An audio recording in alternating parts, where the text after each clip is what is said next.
She thought hiding her scars would keep her safe. She was wrong. When Avery Bennett catches the eye of Manhattan's most dangerous man at her best friend's wedding, her carefully constructed invisible life shatters in a single glance. Dominic Russo doesn't just see her, he claims her. And in his world of power, violence, and impossible choices, love isn't a refuge. It's a weapon. Now Avery must decide. Stay hidden and survive, or step into the light and risk everything she spent 8 years protecting. If you're ready for a story about scars, secrets, and second chances, stay until the end. Hit that like button and comment your city so I can see how far this story travels. The scar ran from Avery Bennett's left temple to her jawline, a jagged reminder of the night that split her life into, before and after. 8 years ago, she'd been fearless. 21, art school student, weekend rock climber, the kind of girl who wore bright red lipstick to grocery stores just because she could. Then came the car accident on the FDR Drive. The drunk driver who ran the red light. The glass that carved through her face like a signature she never asked for. The physical healing took 6 months. The other kind never quite finished. Now at 29, Avery Bennett had perfected the art of disappearing. She wore her dark hair long and loose, always swept forward over the left side of her face. She favored high-collared blouses and strategic scarves. She'd built a small life that required minimal human contact. A flower shop in a quiet Brooklyn neighborhood, a rent-controlled apartment she shared with her younger sister, and a carefully curated circle of exactly 3 people who'd known her before the accident. One of those people was getting married today. The ceremony was held at the plaza, because of course it was. Chelsea Morningstar, now Chelsea Whitmore, had never done anything by halves. The ballroom glittered with enough crystal chandeliers to illuminate a small city. White roses cascaded from every available surface. The guest list read like a Fortune 500 directory. Avery sat in the back row, as planned. She'd arrived late, as planned. She'd positioned herself near the side exit, as planned. Everything according to plan, because plans kept you safe. Chelsea looked radiant in silk and diamonds, her blonde hair swept into an elegant updo that probably cost more than Avery's monthly rent. Her groom, Harrison Whitmore III, stood at the altar in a custom tuxedo, looking every inch the investment banker heir he was. They were perfect together, magazine cover perfect, the kind of couple that made other people believe in fairy tales. Avery was happy for her friend, genuinely, deeply happy. Chelsea had been there during the worst of it, sitting in hospital rooms, holding Avery's hand through surgeries, never once flinching at the raw, angry wounds that had replaced the face Avery used to know. So when the officiant asked that ancient question, "Does anyone object to this union?" and the room fell into expectant silence, Avery felt tears slip down her cheeks. Happy tears. Grateful tears. The kind that came when you watched someone you loved step into their forever, while you remained firmly planted in your carefully controlled present. She didn't notice him watching. Didn't notice the man in the third row, 3 seats from the aisle, who hadn't looked at the bride once since the ceremony began. Dominic Russo had been watching Avery Bennett from the moment she slipped into the back row, late and lovely and trying so desperately to be invisible. He noticed everything about her. The way she held her body, shoulders curved inward, making herself smaller. The curtain of dark hair that fell across the left side of her face, repositioned every few minutes with an unconscious gesture that spoke of long habit. The simple navy dress that was elegant but unremarkable, designed to help her blend into backgrounds. But it was her hands that caught his attention first. Florist's hands, he thought. The nails were short and practical, but her fingers moved with particular grace, the kind that came from working with delicate things. There was a small cut on her thumb, recently healed. A thorn prick, probably. She was trying to hide. That much was obvious. Dominic made his living reading people, their tells, their fears, their weaknesses. In his world, information was currency and observation was survival. He could catalog a room in 30 seconds, identify threats in 15, decide who lived or died in less than 10. He'd been doing it since he was 17, when his father's murder had thrust him into leadership of the Russo organization years before he was ready. Now, at 35, he ran the most powerful criminal enterprise in New York with the kind of calculated precision that made other men respect him and fear him in equal measure. He didn't attend society weddings. He attended business meetings disguised as society weddings. Harrison Whitmore's father, Harrison Jr., had borrowed money from Russo Interest 5 years ago to cover some unfortunate gambling debts. The debt had been paid, but the connection remained. Today was about maintaining that connection, about being seen in the right places with the right people, about the careful theater of legitimacy that kept men like Dominic out of courtrooms and off of front pages. He should have been watching the bride's family section, cataloging which relatives might be useful for future ventures. He should have been monitoring the security detail he'd noticed stationed discreetly around the perimeter, professional, but not quite professional enough to be federal. Instead, he watched the girl in the back row cry. There was something about the tears that arrested him. They fell silently, quickly brushed away with those graceful fingers. No dramatic sobbing, no theatrical emotion. Just quiet tears that she clearly wished she wasn't shedding, falling for reasons he suddenly wanted very much to understand. The ceremony ended. The bride and groom kissed. The room erupted in applause. The girl in the back row stood immediately, already moving toward the exit. "Boss?" The voice came from Dominic's right. Marcus, his head of security, 6'4" of barely contained violence in an expertly tailored suit. "Reception's in the terrace ballroom. Senator Castellanos here. You wanted an introduction." "Later," Dominic said, his eyes still tracking the dark-haired woman as she slipped through the side door. Marcus followed his gaze. "Problem?" "Information. Who is she?" "Give me 3 minutes." Marcus moved away, phone already to his ear. Dominic made his way through the crowd, accepting congratulations he had no business receiving, shaking hands he'd rather break, smiling the smile that his mother used to say could charm or threaten depending on what the situation required. By the time he reached the terrace, Marcus had returned. "Avery Bennett, 29, childhood friend of the bride. Owns a flower shop in Brooklyn. Bloom and Thistle, modest operation, good reputation. Lives in Park Slope with her younger sister Emily, 24, law student at Columbia. Parents deceased, mother 8 years ago, father 3 years ago. No criminal record, not even a parking ticket. No social media presence.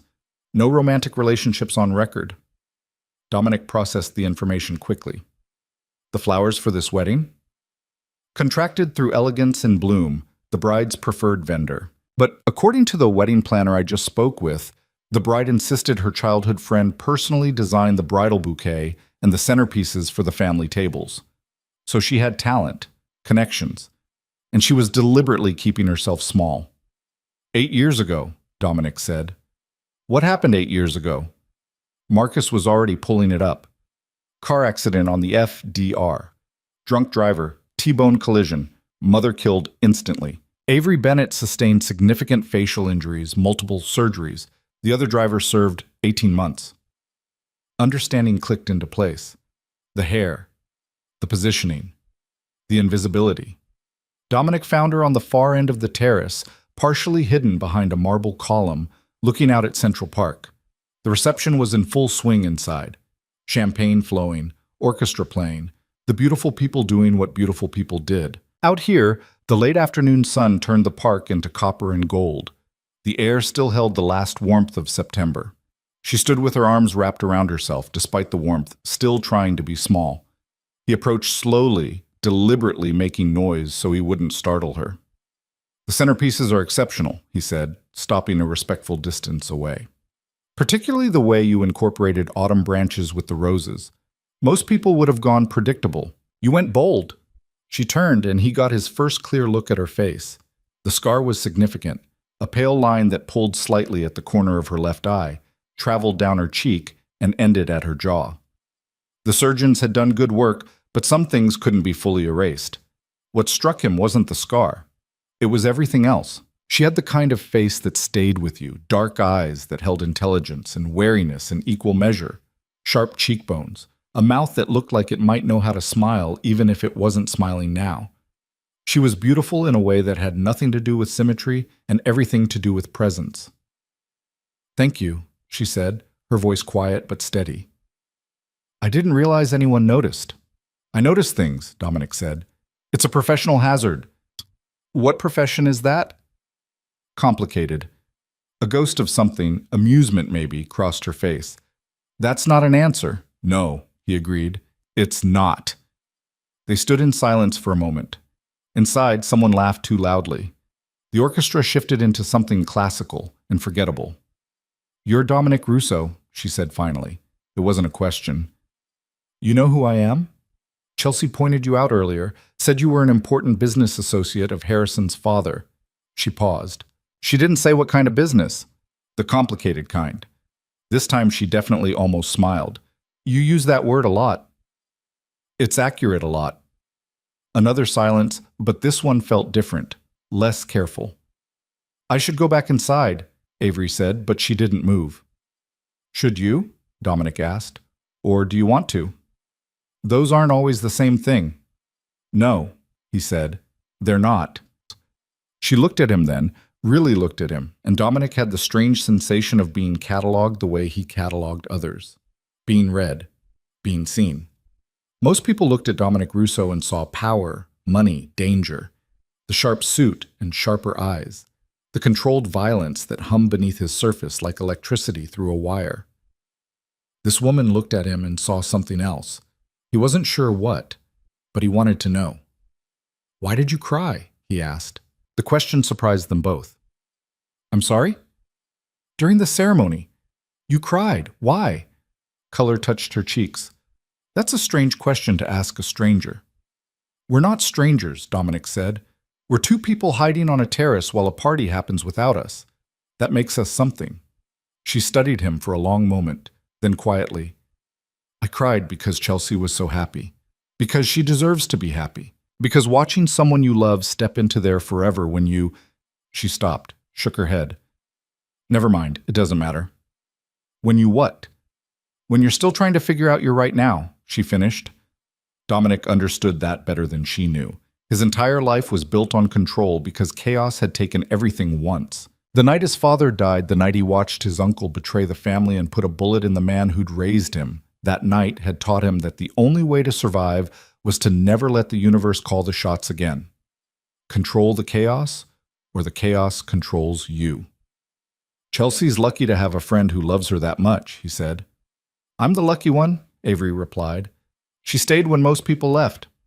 The scar, Dominic thought. She was talking about the scar and whatever came after. "People are idiots," he said. She did smile then, small but real. "Sometimes, yeah." The terrace doors opened and Chelsea herself emerged, champagne flute in hand, looking every inch the radiant bride.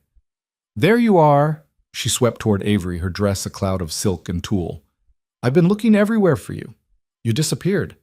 "Just needed some air," Avery said, already repositioning her hair, already shrinking back into herself. Chelsea noticed Dominic and her expression shifted into something more polished. "Mr. Russo, I hope you're enjoying the celebration." "It's beautiful," Dominic said smoothly. "Your friend has exceptional talent." "Doesn't she?" Chelsea beamed, linking her arm through Avery's. "Ave designed all the flowers herself. She wouldn't let anyone else touch the important pieces."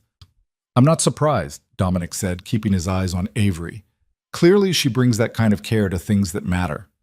Avery's cheeks colored again, but before she could respond, Harrison appeared, accompanied by an older couple Dominic recognized immediately, Senator and Mrs. Castellano. The next 30 minutes dissolved into the practiced choreography of high society networking. Introductions, small talk, the careful dance of power and influence. Dominic played his part perfectly. The successful businessman with interests in real estate and import/export. Nothing to see here, nothing questionable. But he tracked Avery in his peripheral vision, watched as she slowly detached herself from the group, as she made her quiet excuses, as she prepared to disappear again. Not yet, he thought. When she finally slipped away, heading back inside, Dominic excused himself with the smooth efficiency of someone who'd spent a lifetime ending conversations on his own terms. He found her near the coat check, already collecting a simple black jacket. "Leaving early?" he asked. She startled slightly, then recovered. "The important part's over. Chelsea and Harrison are busy with family. I'll see them when they get back from the honeymoon." "You're avoiding the party." "Oh, I'm avoiding the crowd," she corrected. "There's a difference." "Not much of one." She pulled on her jacket, worn leather, well cared for but old. "Mr. Russo." "Dominic." "Dominic," she said, testing the name like she wasn't sure she had permission to use it. Why are you following me? It was a fair question.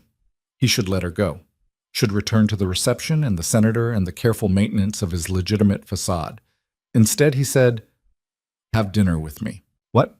Dinner? Tomorrow night? Somewhere quiet? Good food? Better wine?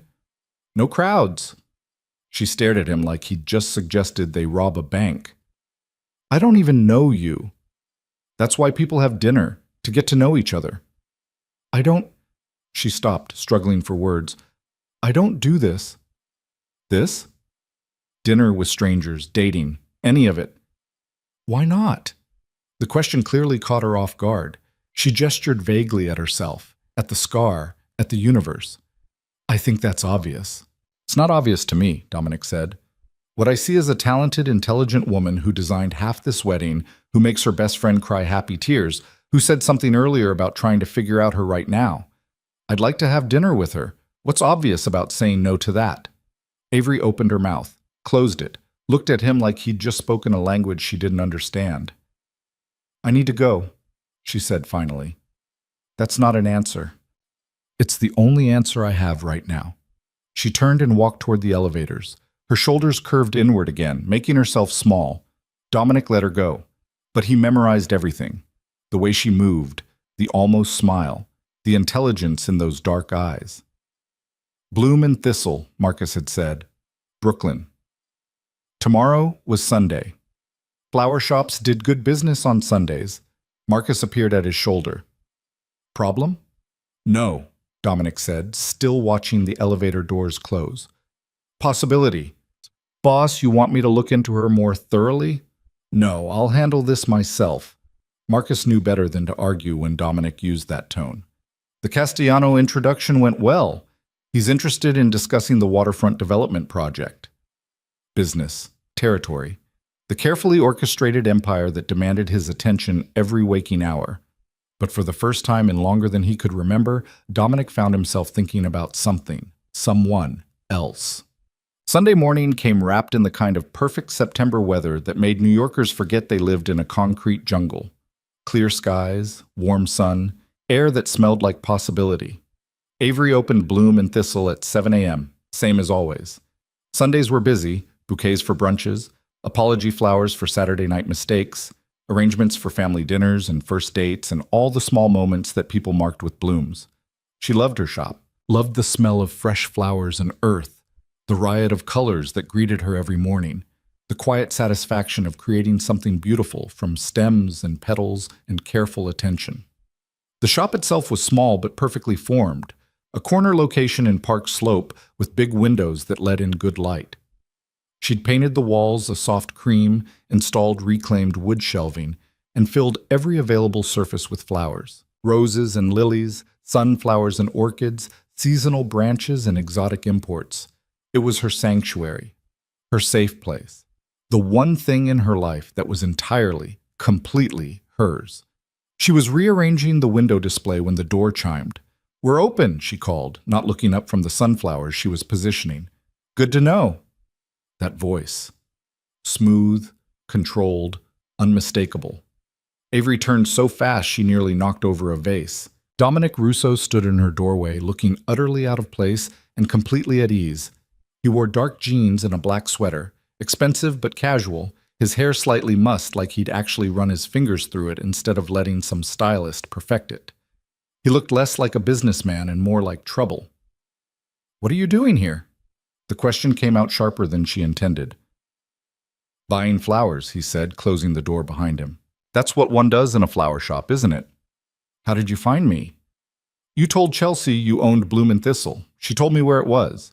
He moved further into the shop, examining the displays with what looked like genuine interest. "This is impressive. How long have you been in business?" 5 years. And Chelsea wouldn't just tell you where my shop was. She did when I told her I wanted to send you flowers as a thank you for the wedding arrangements." He picked up a perfect white rose, examining it closely. "I wasn't lying. The arrangements were exceptional. You should be proud." Avery felt her carefully constructed composure cracking. "Mr. Russo, Dominic, I appreciate the compliment, but you didn't come here to buy flowers." "No." he agreed, setting down the rose with surprising care. I came to convince you to have dinner with me. I already said no.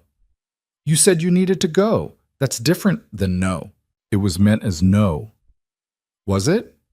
He moved closer, and Avery fought the urge to step back, because what I heard was a woman who spent a long time telling herself she doesn't deserve nice things, saying no to something nice before anyone could say no to her first. The accuracy of that statement hit her like a physical blow. You don't know me, she said. No, but I'd like to. That's why people have dinner together. He paused. Unless you're actually not interested, in which case I'll apologize for bothering you and leave. But I don't think that's what this is. What do you think this is? Fear, he said simply. You're afraid. Of you? Of what I represent. Of stepping outside your carefully controlled world. Of being seen. Avery felt her throat tighten. He'd been in her shop for 3 minutes, and he'd already seen too much. Read her too clearly. Pulled apart her defenses with the casual precision of someone who made a living understanding people. I should get back to work, she said, her voice not quite steady. What are you afraid will happen? Dominic asked, his voice gentler now.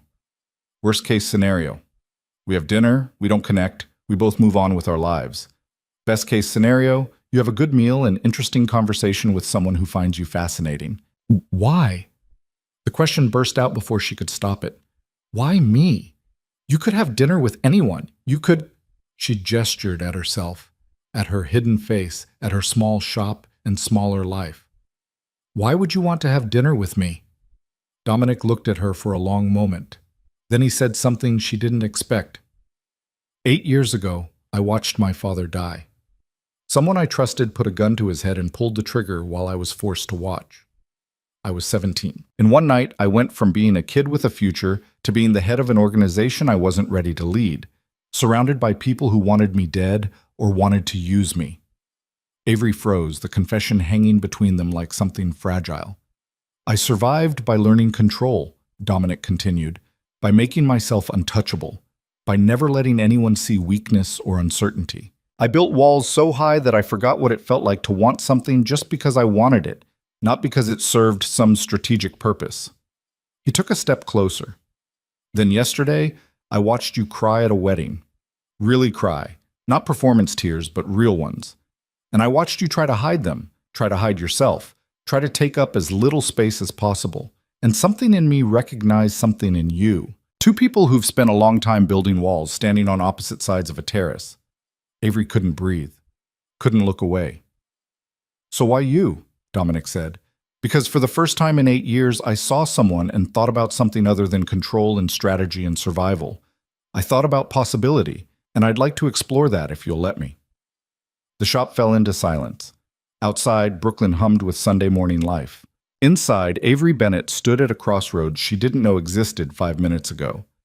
Say no, the careful part of her whispered. Send him away. Go back to your safe, small life. But another part, the part that used to rock climb and wear red lipstick to grocery stores, the part that had been buried under 8 years of careful invisibility, that part whispered something else. Say yes. One dinner, she heard herself say. Somewhere quiet. No crowds. Dominic's smile was small but genuine. One dinner, I know a place. I need to close the shop at 6. I could meet you at 7. I'll pick you up.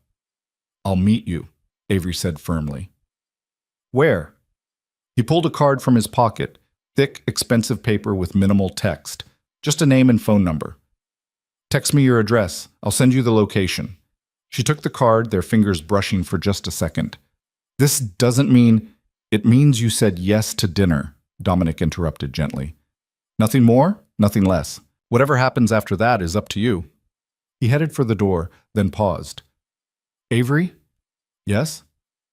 Thank you for saying yes. Then he was gone, the door chime marking his exit. Avery stood in her shop, surrounded by flowers and sunlight and the careful life she'd built, holding a business card that felt like a lit match.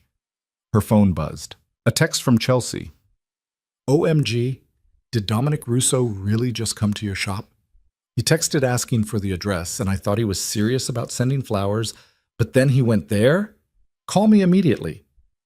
Avery stared at the message, then at the card in her hand, then at her reflection in the window, her hair falling forward, hiding her scar, hiding herself.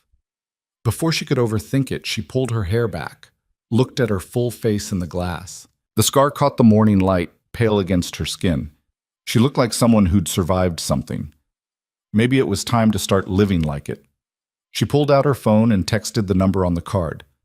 "This is Avery, 347 9th Street, apartment 3B. See you at 7. The response came within seconds. "See you at 7. And Avery, wear your hair however makes you comfortable. I'm interested in all of you, not just the parts you think are acceptable." She read it 3 times. Then she pulled her hair back again and got to work. Organized that morning. When Emily came home from her study group at 4, she found Avery stress cleaning the already immaculate shop. "Okay, what's wrong?" Emily asked, dropping her bag on the counter. "You only clean like this when you're freaking out about something."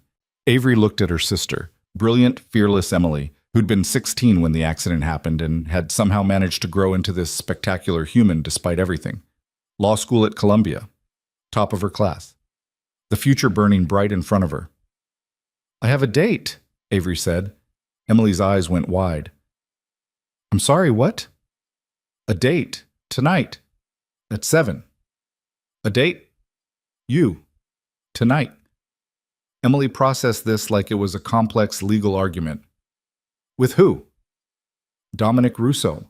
"The guy from the wedding?" The one Chelsea said was, and I quote, "extremely powerful and probably dangerous, but in a hot way." "That's the one." "Av." Emily came around the counter, took her sister's hands. "Are you sure about this?" "No. Not even a little bit. But I said yes anyway." "Why?" It was the same question Avery had been asking herself all day. Why say yes to a man she didn't know, who clearly operated in a world she didn't understand, who looked at her like he could see through every defense she'd built? "Because I'm tired," she said finally. "I'm tired of hiding. I'm tired of making myself small. I'm tired of letting what happened 8 years ago dictate what happens for the next 8. Emily squeezed her hands. "Then fuck yes, go on this date. Wear something gorgeous, let him pay for expensive wine, and remember that you're a catch. Scar or no scar, you're brilliant and talented and beautiful. I'm not done. You've spent 8 years taking care of me, building this business, being there for everyone else. It's your turn. So go, have dinner, let someone see you, actually see you." Avery felt tears sting her eyes. What if he's lucky enough to get to know you?" Emily finished. "Ave, you can't control what other people think or feel. You can only control what you do. So do this. Be brave for 2 hours. See what happens." At 6:30, Avery stood in front of her bathroom mirror, second-guessing everything. The dress was simple, dark green, fitted but not tight, hitting just above the knee. Emily had insisted she borrow heels. Her makeup was subtle, just enough to feel polished. And her hair, she'd tried it down, the familiar curtain hiding the left side of her face. Safe, comfortable, invisible. Then she thought about Dominic's text. "I'm interested in all of you." She pulled her hair back into a low bun, leaving her face fully visible. The scar caught the bathroom light, a pale reminder of everything that had changed and everything she'd survived. "You look beautiful," Emily said from the doorway. "I look terrified." "You look brave." "There's a difference." At 6:55, Avery's phone buzzed. "I'm outside. No rush." She grabbed her small clutch, checked her appearance one more time, and headed downstairs before she could change her mind. Dominic stood beside a sleek black car, and Avery felt her breath catch. He wore a charcoal suit, no tie, looking every inch the powerful man Chelsea had warned her about. But when he saw her, his expression shifted into something softer. "You look beautiful," he said. "Thank you." She gestured at the car. "This is subtle." He smiled. "Would you prefer I'd taken the subway?" "Honestly, kind of." "Next time," he said, opening the door for her. "Tonight, let me do this properly." The restaurant was in Tribeca, the kind of place that didn't advertise because it didn't need to. Intimate lighting, private booze, a wine list that probably cost more than Avery's monthly rent. The host greeted Dominic by name and led them to a corner booth with a view of the city lights. "You come here often," Avery observed as they sat. "When I want to have a conversation without being interrupted," Dominic said. "The owner is discreet." "Is that code for something?" "It's code for he values privacy, and I value that quality." The waiter appeared with a bottle of wine, something Italian that Dominic must have ordered ahead of time. He poured 2 glasses and disappeared. "To possibilities," Dominic said, raising his glass. Avery touched her glass to his. "To not running away immediately." "That's a low bar." "It's where I'm starting." They ordered, Dominic something with lamb, Avery wild salmon, and then the real conversation began. "Tell me about your shop," Dominic said. "How did you end up in flowers?" So she told him. About art school, about the accident, about the long recovery and longer rebuilding, about how flowers had been the first beautiful thing she'd been able to look at after the surgeries, how their temporary nature had made sense when everything felt temporary and broken. "My mom used to garden," she said. "Nothing fancy, just a small plot behind our house in Connecticut. She'd drag me out there every spring to plant bulbs. I hated it then. Dirt under my fingernails, bugs, the sun making me sweat. After she died, I couldn't stand to see flowers. They reminded me of everything I'd lost." "What changed?" "Time, I guess, and Chelsea. She sent me a single sunflower every week for a year. Just one. With a note that said, 'Still here, still love you.' After about 6 months, I started keeping them in water instead of throwing them away. After a year, I started going to the flower market. Eventually, I couldn't imagine doing anything else." Dominic listened like every word mattered. Like he was filing away details not for advantage, but because he genuinely wanted to understand. "Your turn," Avery said.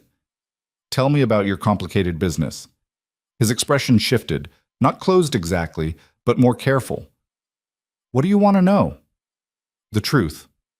Chelsea said you're connected, that your business dealings are not entirely above board. Is that accurate?" "Yes." The simple honesty surprised her. "You're just going to admit it?" "You asked for truth. I'm not going to insult you with comfortable lies." "So you're what? Mafia? Organized crime?" "Those are loaded terms. What I am is the head of an organization that my family has run for 3 generations. We handle certain business interests that operate in gray areas: import, export, territory management, protection services." "That's a very corporate way of saying you break laws." "Yes." Avery should have been afraid, should have grabbed her purse and walked out. Instead, she asked, "Do you hurt people?" Dominic considered the question seriously. "I try not to, but I won't lie to you. My world involves violence sometimes. I've done things I'm not proud of to protect my people and my interests. I've made choices that haunt me, but I follow a code. I don't traffic in drugs or people. I don't prey on the vulnerable, and I try very hard to keep collateral damage to an absolute minimum." "That's still morally questionable," he finished. "Yes. I'm not asking you to approve of what I do, Avery. I'm just being honest about who I am." The food arrived, giving her time to process. They ate in silence for a few minutes, and Avery tried to reconcile the man across from her with the confession he'd just made. Finally, she said, "Why tell me all this? Why not just keep up the successful businessman facade?" "Because I don't want to lie to you, too, and because if this," he gestured between them, "is going to be anything, it needs to start with honesty." "What is this?" "I don't know yet, but I'd like to find out." They talked for 2 hours. About Emily and law school, about books and music and the strange intimacy of city life, about loss and survival and the different ways people rebuilt themselves after everything fell apart. Dominic was intelligent, observant, surprisingly funny when he let his guard down. He asked questions that showed he was listening, not just waiting for his turn to talk. And he never once looked at her scar the way other people did, with pity or curiosity or poorly concealed discomfort. He just looked at her. When the check came, Avery reached for it. Dominic beat her to it. "I invited you," he said. "I'm capable of paying for my own dinner." "I know you are. But let me do this." It should have felt controlling. Instead, it felt like care. Outside the restaurant, the night had turned cool. Dominic shrugged off his jacket and draped it over her shoulders before she could protest. "I can drive you home," he said, "or we can walk for a bit. Your choice." Avery looked at the city lights, at the man beside her, at the possibility hanging in the air between them. "Walk," she said. They walked through Tribeca, past expensive lofts and late-night cafes. They didn't talk much, just existed in the same space, finding a rhythm that felt surprisingly natural. When they finally reached his car, Dominic turned to her. "I had a good time tonight," he said. "So did I, against my better judgment." He smiled. "Can I see you again?" "I don't know. This is a lot to process." "Take your time, process, think, decide what you want." He pulled out his phone. "But I'm going to text you tomorrow anyway. You can choose whether to respond." Persistent. "When I see something worth pursuing, I don't give up easily." He drove her home, walking her to her building entrance even though she insisted it wasn't necessary. "Thank you," Avery said at the door. "For dinner, for honesty, for not running when I asked difficult questions. Thank you for saying yes, for taking a chance on possibility." He didn't try to kiss her, just waited until she was safely inside before returning to his car. Upstairs, Emily was waiting with ice cream and interrogation. "So?" she demanded. "How was it? What's he like? Are you seeing him again? Did he kiss you?" Avery collapsed onto the couch, still wearing his jacket, trying to sort through the whirlwind of the evening. "It was good," she said finally. "Confusing and honest and good. But he's dangerous, Em. Not like violent dangerous. Well, maybe that too. But dangerous to the careful life I've built. He sees too much. Asks too many questions. Makes me want things I've convinced myself I don't need." "Maybe you do need them," Emily said gently. "Maybe you deserve them." That night, alone in her room, Avery looked at herself in the mirror. At the scar that had defined her for 8 years. At the face she'd spent so long hiding. She thought about Dominic's words. "I'm interested in all of you, not just the parts you think are acceptable." Her phone buzzed. A text. "Made it home. Thank you again for tonight. Sleep well, Avery." She stared at the message for a long time. Then she typed, "Thank you for seeing me." His response came immediately. "Hard not to. You're exceptionally worth seeing." Avery fell asleep wearing his jacket, a small smile on her face, and for the first time in 8 years, she dreamed about the future instead of the past. The text started the next morning. Nothing overwhelming, just a simple good morning at 8 a.m., followed by a photo of an espresso cup at 9 with the caption, "Thinking about last night." Avery stared at her phone while arranging a bouquet for a regular customer, Mrs. Chen, who came in every Monday for fresh peonies. "You're smiling at your phone," Mrs. Chen observed. "That's new." "Just a text from a friend," Avery said, feeling her cheeks warm. "A friend who makes you smile like that is more than a friend, sweetheart." After Mrs. Chen left, Avery typed back, "What part of last night?" The response came within seconds, all of it, but especially the part where you said yes. Over the next week, the texts became a rhythm, morning greetings, photos of things that made him think of her, a sculpture in a park, the way light hit a building at sunset, a vintage botanical print he found in an antique shop, questions about her day, her work, the flowers she was designing. He didn't ask to see her again, didn't push, just maintained this steady, patient presence that both unsettled and comforted her. "He's courting you," Chelsea said over lunch on Thursday. They sat at their usual spot, a small cafe near Avery's shop that made excellent sandwiches and minded their own business. "That's an old-fashioned word." "It's an old-fashioned approach. My grandmother would approve." Chelsea bit into her turkey club. "Have you Googled him yet?" "No." "Liar." Avery had in fact Googled him, had found surprisingly little. A few mentions in business journals, some photos from charity events, a carefully curated presence that revealed nothing substantial. The comment sections were more interesting, filled with speculation and rumor, but nothing concrete. "What did Harrison's father say about him?" Avery asked. Chelsea's expression shifted into something more serious. That Dominic Russo is extremely intelligent, extremely dangerous, and operates by a code that makes him more reliable than most legitimate businessmen. That if you have his respect, you have a powerful ally. And if you cross him... She didn't finish the sentence. That's not comforting. It wasn't meant to be. Ave, I love that you're putting yourself out there. But you need to go into this with your eyes open. Dominic's world isn't like ours. I know. Do you? Because from what Harrison says, the Russo organization controls half the import business on the East Coast, has connections that go all the way to... She stopped, lowered her voice. Just be careful. Please. That night, Dominic called. Not texted, actually called. His voice warmed through the phone. I'm breaking my rule, he said. What rule? The one where I give you space to decide what you want without pressure. Why break it now? Because there's an art exhibition opening tomorrow night at a gallery in Chelsea. Small, intimate, featuring a photographer who documents urban transformation. I think you'd appreciate it. Come with me. Avery hesitated. One dinner was easy to rationalize. This felt like something more. It's just art, Dominic said, reading her silence. No expectations. I'll pick you up at 7. We'll look at photographs. I'll take you home by 10. You can even bring Emily if you want a buffer. You're very good at this. At what? Making things sound reasonable when they're not. Is it unreasonable to want to spend time with you? No, but it's complicated. Avery, he said, his voice gentler. Everything worth having is complicated. The question is whether the complication is worth it. She closed her eyes, thought about the week of texts, the way he'd looked at her at dinner, the surprising ease of their conversation. 7 o'clock, she said, and I'm meeting you there. I'll text you the address.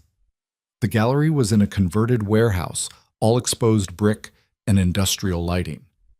The photographs were stunning, black and white images of New York in transition, old buildings being torn down and new ones rising, the collision of past and future frozen in silver gelatin. Dominic met her outside, dressed in dark jeans and a navy sweater that made his eyes look almost black. You came, he said, and she heard genuine pleasure in his voice. I said I would. You could have changed your mind. I almost did. 3 times. He smiled. What stopped you? Curiosity, and the fact that Emily threatened to drag me here herself if I bailed. They moved through the exhibition slowly, studying each photograph. Dominic had strong opinions, which compositions worked, which felt forced, how light and shadow created narrative. You know a lot about photography, Avery observed. My mother was a photographer before she married my father. She used to take me to galleries when I was a kid, teach me to really look at images, not just see them. His voice carried something wistful. She died when I was 15. Cancer. I'm sorry. It was a long time ago. But I still see the world the way she taught me to see it, always looking for the story behind the surface. They stopped in front of a particularly striking image, a demolition site at sunset, half a building gone, the remaining structure skeletal against an orange sky. That's what survival looks like, Avery said quietly. Something broken, but still standing. Dominic looked at her. Is that how you see yourself? Sometimes, don't you? No, he said. I see someone who rebuilt. There's a difference between surviving and thriving. You're doing both. But before she could respond, a voice cut through the gallery. Dominic Russo, didn't expect to see you appreciating art. A man approached. Late 40s, expensive suit, smile that didn't reach his eyes. 2 younger men flanked him, clearly security. Dominic's entire demeanor shifted. Not obviously, but Avery felt it. The way his body tensed, the way his expression smoothed into something unreadable. Vincent, Dominic said, his voice carefully neutral, enjoying the exhibition? Not particularly, but business brings me to this neighborhood. Vincent's eyes slid to Avery, assessing. Going to introduce me to your companion? No, Dominic said simply. Vincent's smile sharpened. That's interesting. Not like you to bring personal guests to public places. She must be special. Vincent? Dominic's voice dropped into something dangerous. Walk away. Just making conversation. No, you're making a point. You've made it. Now walk away before this becomes a problem neither of us wants. For a moment, tension crackled between them. Then Vincent laughed, an ugly sound, and stepped back. Enjoy your evening, he said, then walked away, his security following. Avery's heart hammered. Who was that? Someone I do business with occasionally, someone who likes to remind people he's observing them. He was threatening you. He was testing boundaries. There's a difference. Dominic took her arm gently. Come on, Let's get out of here. Outside, the night air felt sharp and clean after the gallery's tension. I'm sorry, Dominic said. That shouldn't have happened. But it did. Because of me. No, because Vincent Castellano likes playing games, and I usually avoid places where I might encounter him socially. He ran a hand through his hair, frustration evident. I wanted to take you somewhere nice. I didn't think, who is he really? Dominic hesitated, then, he runs a rival organization. We have an uneasy truce. Tonight he was making sure I knew he noticed you, noticed that you matter to me. It's a power play. Would he? No, Dominic said firmly. Vincent operates by rules. He won't touch you. But I need you to understand that being seen with me puts you in a spotlight I can't always control. Avery processed this, the reality of his world crystallizing. This is what you meant about complicated. Yes. They walked in silence for a block. Then Avery said, Take me somewhere else. What? You wanted to show me something nice. The gallery's ruined. Take me somewhere else. Dominic studied her. Are you sure? No, but I'm here anyway. He took her to a small jazz club in the village, the kind of place with dim lighting and a piano player who knew what he was doing. They sat in a corner booth, ordered drinks, and let the music fill the spaces where words felt insufficient. Tell me about your father, Avery said after her second glass of wine loosened her tongue. Dominic's jaw tightened. Why? Because you mentioned him at the wedding, because I want to understand what made you into this. He was quiet for so long she thought he might not answer. Then, my father was complicated, brilliant businessman, ruthless when necessary, but he had principles. He believed in loyalty, in protecting our people, in running the organization like a family. When I was growing up, I didn't understand what he did. Just knew people respected him, feared him sometimes, but also came to him when they needed help. What happened the night he died? My uncle, his brother, had been skimming profits for years. My father found out, confronted him privately, gave him a chance to make it right. My uncle decided the easier solution was to remove my father entirely and take over himself. Dominic's voice remained steady, but his hands clenched around his glass. He invited my father to a meeting, brought me along, said it was time I learned the business. Then he put a gun to my father's head and pulled the trigger while his men held me back. Avery reached across the table, covered his hand with hers. I was 17, Dominic continued. Everything I knew about leadership, I learned in the year after that night. My uncle thought killing my father would make him the obvious successor. He didn't count on the fact that my father's people valued loyalty over blood. They chose me. Barely an adult, grieving, terrified, but they chose me. What happened to your uncle? He's dead. I won't pretend I'm sorry about that. Did you? No, but I gave the order. Does that make it better or worse? Avery didn't answer, couldn't answer. This is who I am, Dominic said, turning his hand to grip hers. I make decisions that affect people's lives. I operate in a world where violence is sometimes the only language people understand. I'm not asking you to accept it or approve of it. But if we're going to keep doing this, you need to see all of it. I'm trying, Avery said. This is so far from anything I understand. I know, and I know it would be easier for you to walk away. Find someone whose world makes sense, whose job doesn't come with danger and moral ambiguity. Is that what you want, for me to walk away? No, he said, his voice rough. That's the last thing I want. They stayed until the club closed, talking about everything and nothing, finding their way back to easier ground. When Dominic finally drove her home, he walked her to her door again. Thank you, Avery said, for being honest, even when it's hard. Thank you for not running. Yet, she said, I haven't run yet. Yet is better than already. He touched her face gently, his thumb brushing her cheek just below the scar. Sleep well, Avery. Over the next 2 weeks, they fell into a pattern. Dinners twice a week. Long phone conversations that stretched past midnight. Stolen hours where Dominic would show up at her shop with coffee, stay for 20 minutes of conversation, then disappear back into his complicated world. Emily watched it all with a mixture of concern and encouragement. He's different with you, she observed one night while they made dinner. Chelsea showed me photos from charity events where he's all cold businessman. With you, he smiles. Like actually smiles. That doesn't mean this is a good idea. No, but it means it's real. That counts for something. What Avery didn't tell Emily was how good it felt to be seen. To have someone remember that she preferred tea to coffee, that she loved old architecture, that thunderstorms made her anxious because they sounded like car crashes. Dominic noticed everything, remembered everything, treated her preferences like they mattered. But she also noticed other things. The way his phone buzzed constantly with messages he would glance at and ignore. The careful way he positioned himself in public spaces, always watching exits, always aware of surroundings. The night she saw a bruise on his knuckles that he brushed off as a disagreement that got physical. His world kept intruding, reminder after reminder that this wasn't normal, wasn't safe. The breaking point came on a Tuesday. Avery was closing the shop at 6 when a black SUV pulled up outside. Two men got out, not threatening exactly, but not friendly either.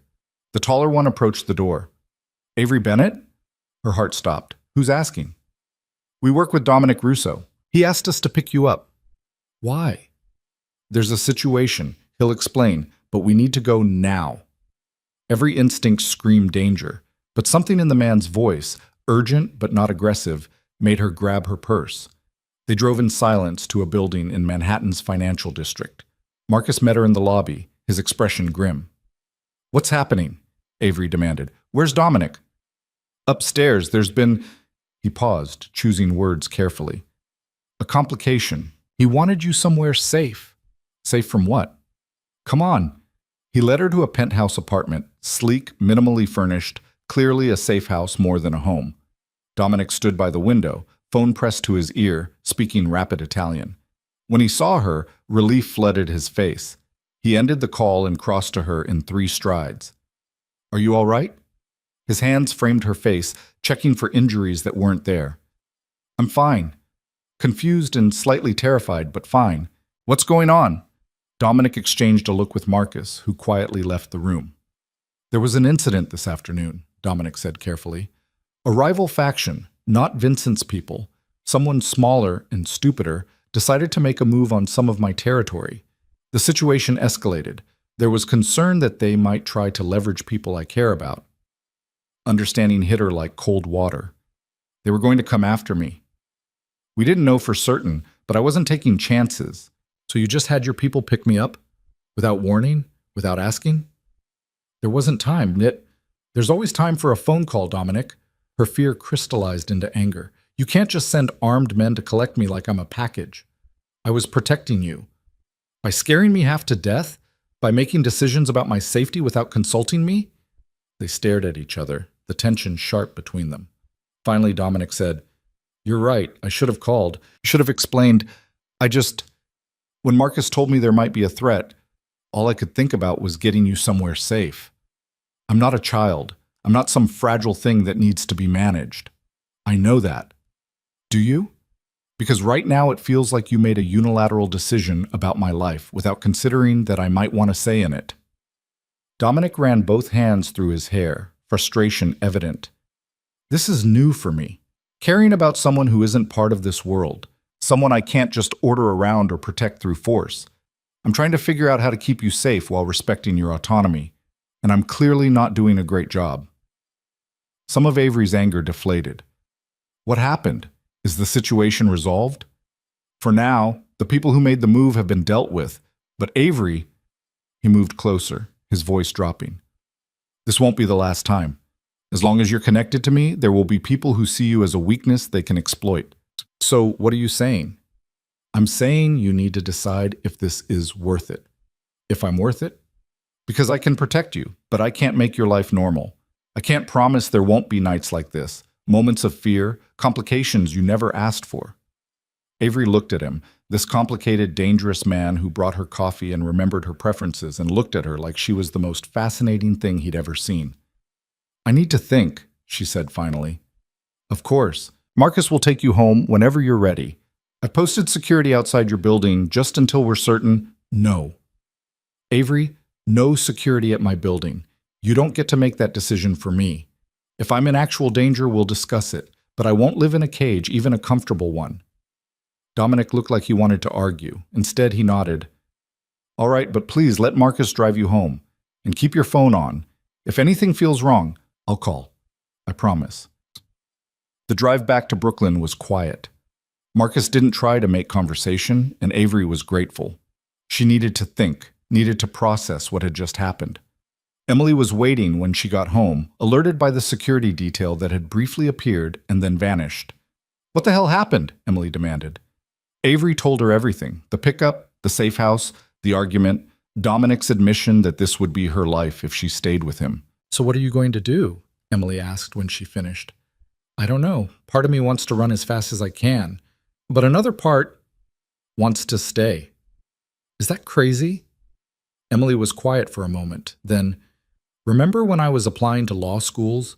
You told me that the things worth having are usually the things that scare us the most. That fear isn't a reason to say no. It's just information to consider while deciding. I'm regretting that advice now. Well, I'm not. Ave, only you can decide if this is worth it, but don't let fear make the choice for you. Let it inform the choice, but don't let it decide. That night, Avery lay in bed and thought about the past 3 weeks. The dinners and conversations, the way Dominic looked at her, the feeling of being seen and valued and wanted, but also the danger, the moral ambiguity, the world she didn't understand. Her phone buzzed, a text from Dominic. I'm sorry about tonight. You deserve better than fear and armed escorts. You deserve normal and safe and uncomplicated. I can't give you those things, but I can give you honesty, protection, and everything I am. If that's not enough, I'll understand. She stared at the message for a long time. Then she typed, what if I don't want normal? What if I want real, even if real is complicated? His response came quickly. Then we figure it out together, at your pace, with your boundaries. I'm not going anywhere unless you tell me to. I need time to think. Take all the time you need. I'll be here. The next morning, Avery opened her shop and tried to focus on work, but her mind kept circling back to the same questions. What did she want? What was she willing to risk? Where was the line between brave and stupid? At noon, Chelsea appeared with lunch and determination. Talk, Chelsea demanded, setting down sandwiches. Emily called me. She's worried. Everyone's worried. I'm worried. So talk to me. What's going on in that analytical brain of yours? Avery laid it all out. Her feelings, her fears, the impossible choice between safety and possibility. Here's what I think, Chelsea said when she finished. You've spent 8 years playing it safe, building a life that protects you from pain and rejection and risk. And it's worked. You have your shop, your sister, your small circle of people who love you. But is it enough? It was. Before Dominic. Before I remembered what it felt like to want something that scared me. Chelsea reached across the table, took her hand. Only you can decide if he's worth the risk. But Avie, you're allowed to choose something messy and complicated. You're allowed to want more than just safe. That afternoon, Avery made her decision. She texted Dominic, "Can you come to the shop at closing? We need to talk." His response was immediate. "I'll be there." At 6 o'clock, as the last customer left, Dominic appeared. He looked nervous, an expression she'd never seen on him before. "Hi," she said. "Hi." They stood in the middle of her shop, surrounded by flowers and fading sunlight, and Avery took a breath. "I've been thinking about what you said, about not being able to give me normal or safe or uncomplicated." "Avery, let me finish." She moved closer. "I don't want normal. Normal is what I've had for 8 years, and it's been small and careful and lonely. What I want is real. I want someone who sees me, all of me, and doesn't flinch. Someone who makes me want to be brave even when I'm terrified." "What are you saying?" "I'm saying yes. To this, to you, to whatever complicated thing we're building, but I need boundaries." Relief flooded his face. "Anything. You don't make decisions about my safety without consulting me. You don't send people to collect me without warning. You treat me like a partner in this, not something fragile to be protected." "Done. And you have to be honest with me. I don't need to know every detail of your business, but if something affects me or Emily, I need to know." "I can do that." "And She paused, gathering courage. You have to understand that I'm still figuring this out. That some days I'm going to be scared and uncertain and questioning every choice. I need you to be patient with that. Dominic closed the distance between them, his hands gentle on her face. I can be patient. I can give you space and time and whatever you need. What I can't do is let you go, not now that I've found you. That's a very intense thing to say. I'm a very intense person. You should probably get used to that. Then he kissed her, soft and careful and full of promise. And Avery kissed him back, making her choice, stepping into the light despite every reasonable fear. When they finally broke apart, both breathing hard, Dominic rested his forehead against hers. So we're doing this, he said. We're doing this. It's going to be complicated. You've mentioned that. He smiled, that real smile she was learning to treasure. Come on, let me take you to dinner, somewhere quiet where we can figure out what happens next. I'd like that. As they left the shop, Avery caught her reflection in the window, hair pulled back, scar visible, smiling genuinely for the first time in years. She looked like someone who'd stopped hiding. She looked like someone who'd chosen brave. And as Dominic took her hand, she realized that maybe, just maybe, that was exactly who she wanted to be. The next 6 weeks felt like learning to breathe in a different atmosphere. Avery had expected complications, had braced herself for the weight of Dominic's world pressing against her carefully constructed life. What she hadn't expected was how seamlessly he wove himself into the spaces between her routines, how naturally their lives began to merge despite operating in completely different orbits. He came to the shop most mornings before she opened, bringing coffee and pastries from a bakery in Little Italy that his family had patronized for 3 generations. They'd sit among the flowers while dawn light crept through the windows, talking about everything and nothing, stealing 30 minutes of normalcy before their respective days demanded attention. Emily approved, cautiously. She'd subjected Dominic to an interrogation over dinner that would have made seasoned prosecutors proud, asking pointed questions about his intentions, his business, his ability to keep Avery safe without suffocating her independence. She's brilliant, Dominic had told Avery afterward. Terrifying, but brilliant. She's going to make an excellent lawyer. She made you sweat. A little, but I respect that. She loves you. She should be protective. They established boundaries with the care of people diffusing explosives. Avery made it clear she wouldn't ask about the details of his business operations, didn't want to know about the gray and black areas where his organization functioned. Dominic promised to warn her about potential dangers without wrapping her in cotton wool, to treat her like an adult capable of assessing risk. It worked, mostly, until it didn't. The call came on a Wednesday afternoon in late October. Avery was designing centerpieces for a corporate event when her phone rang. Chelsea's number, but the voice on the other end was Harrison's, tight with panic. Avery, is Chelsea with you? No, I haven't seen her since lunch yesterday. Why? A pause, heavy with something that made Avery's stomach clench. She's missing. Left for a doctor's appointment this morning and never came home. Her phone's going straight to voicemail. I've called everyone we know and I don't know what to do. Have you called the police? They said it hasn't been long enough, that she's an adult who might have just lost track of time, but Avery, she wouldn't do that. Something's wrong. I can feel it. Avery's mind raced. I'm calling you back in 5 minutes. She ended the call and immediately dialed Dominic. He answered on the first ring. I need your help, she said without preamble. Chelsea's missing. Tell me everything. She relayed Harrison's information, heard Dominic's tone shift from warm to all business in seconds. Give me 10 minutes, he said. Don't do anything until I call you back. Dominic, 10 minutes, Avery. Trust me. 7 minutes later, her phone rang. She's in Manhattan, Dominic said without preamble. Marcus tracked her phone. It's off now, but the last ping was in Hell's Kitchen near 10th Avenue. That's not a doctor's office neighborhood. How did you... Never mind. What do we do? We? Nothing. I'm sending Marcus and a team to locate her. Dominic, she's my best friend. I'm not sitting this out. A heavy sigh. I knew you were going to say that. Fine. But you stay with me, you follow my instructions exactly, and if I tell you to leave, you leave. No arguments. Agreed. He picked her up 20 minutes later, Marcus driving while Dominic made rapid-fire calls in Italian, his voice clipped and commanding. Avery had never seen this version of him, the crime boss, the leader who people obeyed without question. It should have frightened her. Instead, she felt oddly reassured. "Here's what we know," Dominic said, ending his last call. "Chelsea's credit card was used at a pawn shop in Hell's Kitchen 2 hours ago. The shop owner remembers her, said she looked distressed, pawned her wedding ring and a diamond bracelet for cash." Avery's blood ran cold.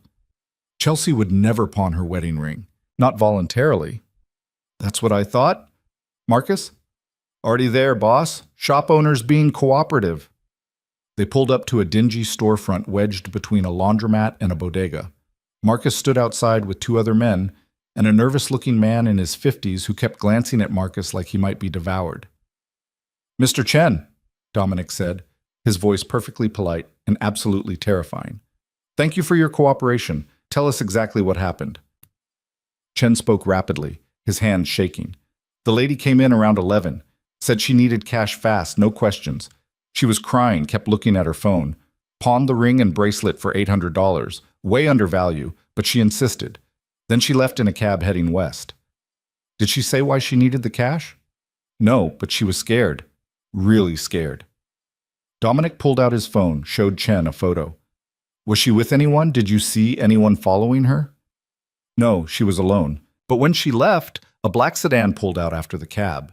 I noticed because it had been parked across the street for a while." "License plate? Didn't see it. I'm sorry." Dominic handed him a card. "If you remember anything else, call this number immediately." Back in the car, Avery's hands trembled. "Someone took her. Someone's forcing her to get money." "It looks that way," Dominic said grimly. He made another call, this one in English. "I need traffic camera footage for the area around Chen's Pawn, 10th Avenue between 42nd and 45th, last 3 hours. Yes, now. I'll hold." "You can just request traffic footage?" Avery asked. "I can request a lot of things." Within minutes, Dominic had an address, a storage facility on the west side where the cab had dropped Chelsea. He also had something else, information that made his jaw tighten and his eyes go cold. "The sedan belongs to a small-time operator named Ricky Castellano," he said quietly. "Castellano? Like Vincent?" "Vincent's nephew. Stupid, reckless, always trying to prove himself to his uncle." Dominic's hands clenched. "This is because of me. Because Vincent saw you at the gallery. Because he's sending a message." "What kind of message?" "That he can reach the people I care about. That nowhere is safe." He looked at her, something raw in his expression. "Avery, I'm sorry. This is exactly what I warned you about." "We can deal with your guilt later," Avery said, her voice steadier than she felt. "Right now, we find Chelsea." The storage facility was a hulking concrete building surrounded by chain-link fence. Marcus had already positioned men at key points, and when Dominic's car pulled up, he approached immediately. "Unit 237, 3rd floor. 2 guards posted outside. We can take them quietly, but boss..." He glanced at Avery. "She shouldn't be here for this." "I'm not leaving," Avery said before Dominic could speak. "Avery, she's my best friend. I'm not leaving." Dominic studied her, then nodded once. "You stay behind me. You don't move unless I tell you to. And if shooting starts, you run. Understood?" Her mouth went dry. "Shooting? Hopefully it won't come to that, but I need your word." "You have it." They entered through a side door Marcus's men had already secured. The interior was dimly lit, rows of orange storage units stretching in every direction. They climbed stairs in silence, Dominic moving with lethal precision, Marcus and his team flanking them. At Unit 237, 2 men stood guard, young, armed, trying to look tougher than they were. When they saw Dominic, their bravado faltered. "Walk away," Dominic said quietly. "Right now. Tell Ricky that Dominic Russo is here and he has exactly 60 seconds to open this door and release the woman inside before this becomes a situation his uncle won't be able to fix." The guards exchanged glances. One reached for his phone. Marcus was faster, his gun appearing with practiced ease. "Not a good idea," Marcus said conversationally.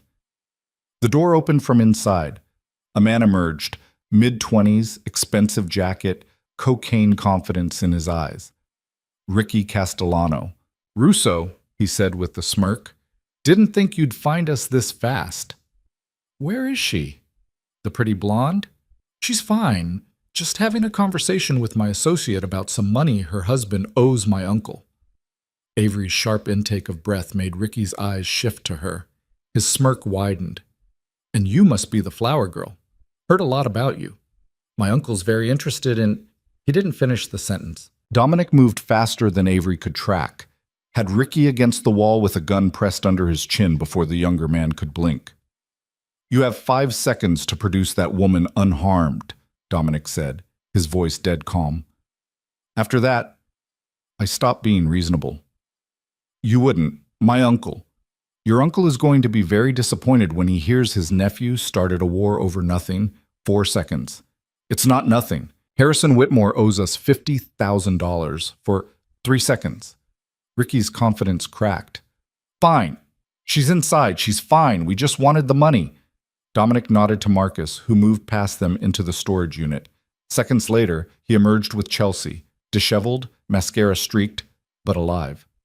She saw Avery and nearly collapsed. Oh my God, Ave!" Avery caught her friend, holding her tight while Chelsea shook. "I've got you. You're safe." "Harrison, they said Harrison owes them money. They were going to hurt me if he didn't pay." "We're handling it," Avery said, her voice fierce. "You're safe now." Dominic still had Ricky pinned. "Here's what's going to happen. You're going to call your uncle. You're going to tell him this was a mistake, that you acted without authorization. Then you're going to personally apologize to Mrs. Whitmore for frightening her." "Fuck you!" The gun pressed harder. "That wasn't a request." Ricky made the call, his voice shaking. When he finished, Dominic released him and stepped back. "The Whitmore debt will be addressed through proper channels," Dominic said. "Not through kidnapping civilians. You tell Vincent I'll be in touch. And Ricky?" He leaned in close. "If you ever come near either of these women again, your uncle won't be able to protect you from what I'll do. We clear?" Ricky nodded frantically. Marcus escorted Chelsea and Avery out, while Dominic remained behind for what he called cleanup. In the car, Chelsea couldn't stop shaking. "I didn't know," she said through tears. "Harrison never told me about any debt. I thought he was doing well. I thought everything was fine." "It's not your fault," Avery said firmly. "None of this is your fault. They showed me photos of you, of Emily, of Harrison's parents. They said if we didn't cooperate—" She broke off, sobbing. Cold rage flooded through Avery. She'd known Dominic's world was dangerous, but knowing abstractly and seeing her best friend terrified were entirely different things. By the time they reached Chelsea and Harrison's apartment, Harrison was pacing the living room like a caged animal. When he saw Chelsea, he pulled her into his arms, his own tears flowing. "I'm sorry," he kept saying. "I'm so sorry. I never meant for this to happen." Dominic arrived 20 minutes later, his expression unreadable. He accepted Harrison's frantic thanks with a curt nod, then asked to speak with him privately. In the study, with the door closed, Avery heard raised voices.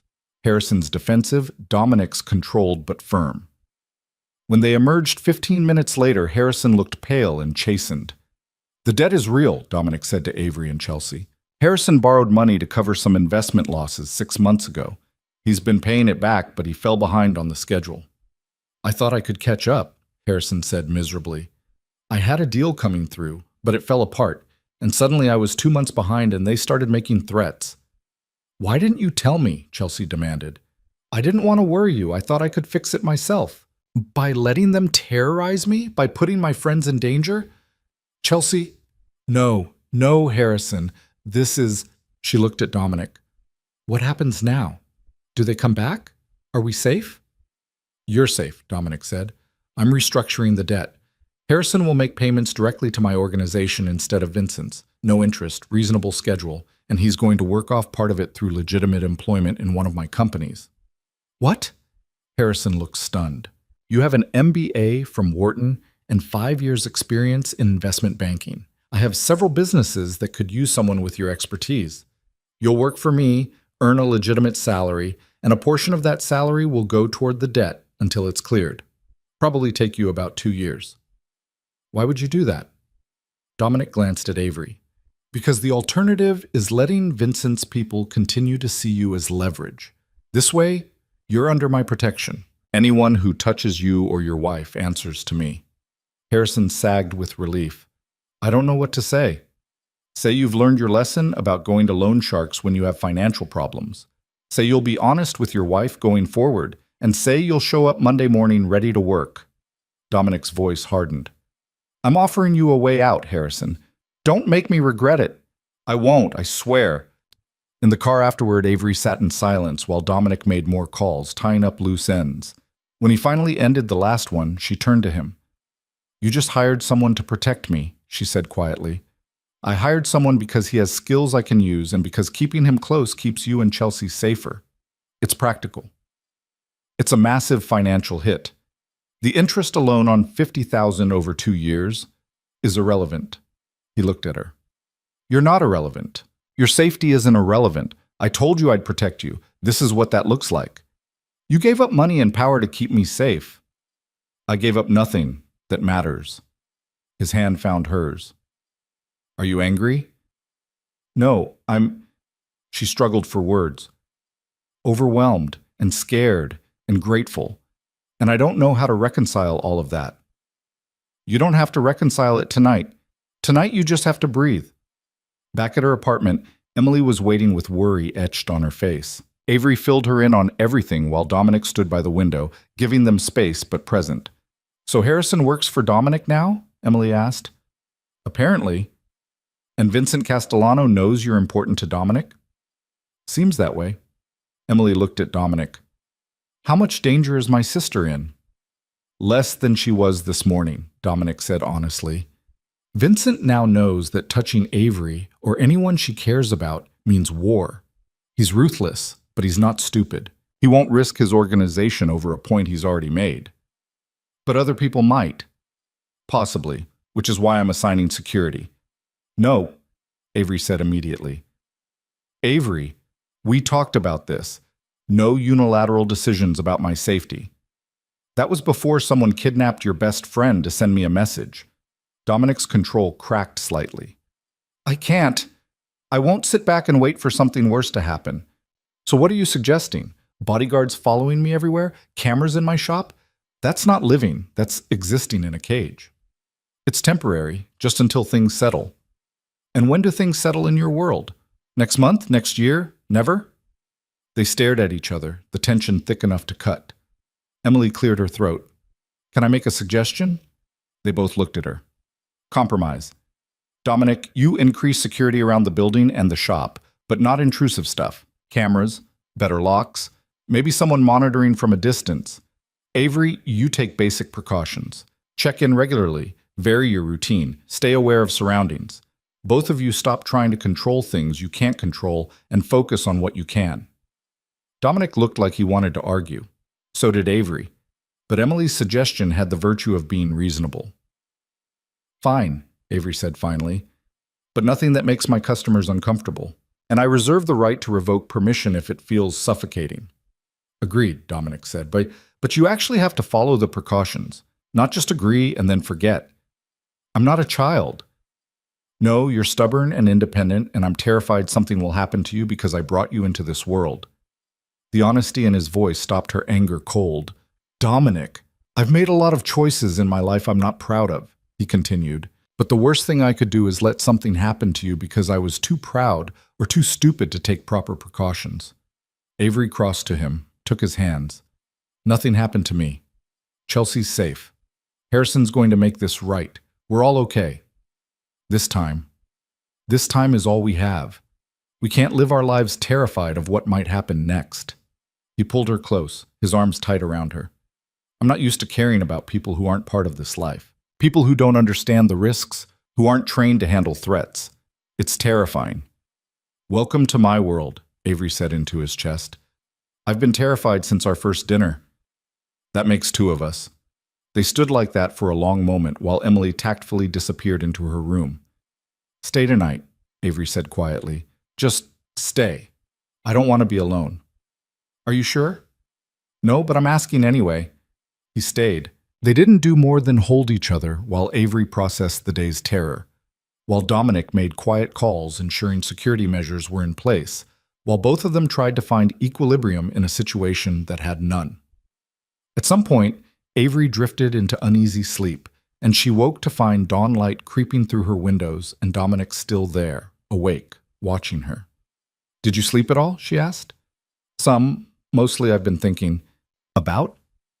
"About how to keep you safe while letting you live your life. About whether I'm being selfish, keeping you in my world when it would be safer for you if I walked away." Avery sat up. "Are you thinking about walking away?" "Every day?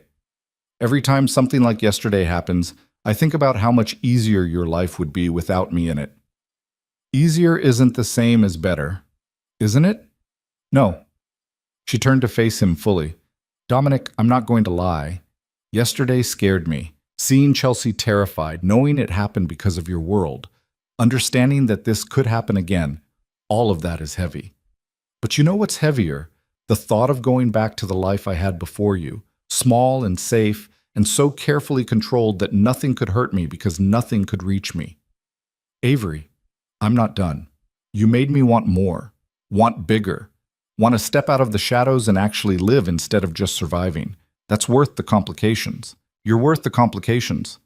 You can't know that, not yet. Maybe not. But I know I want to find out, and I know that I'm tired of letting fear make my decisions." She took his face in her hands. "I'm scared. I'm probably going to be scared a lot. But I'm also here. I'm choosing this. I'm choosing you." He kissed her then, deep and desperate and full of everything they couldn't say. When they finally broke apart, his forehead rested against hers. "I don't deserve you," he said. "Probably not, but you're stuck with me anyway." Over the next few days, life slowly returned to something resembling normal. Chelsea and Harrison worked through their issues in therapy, with Harrison showing up Monday morning to his new job looking appropriately humbled.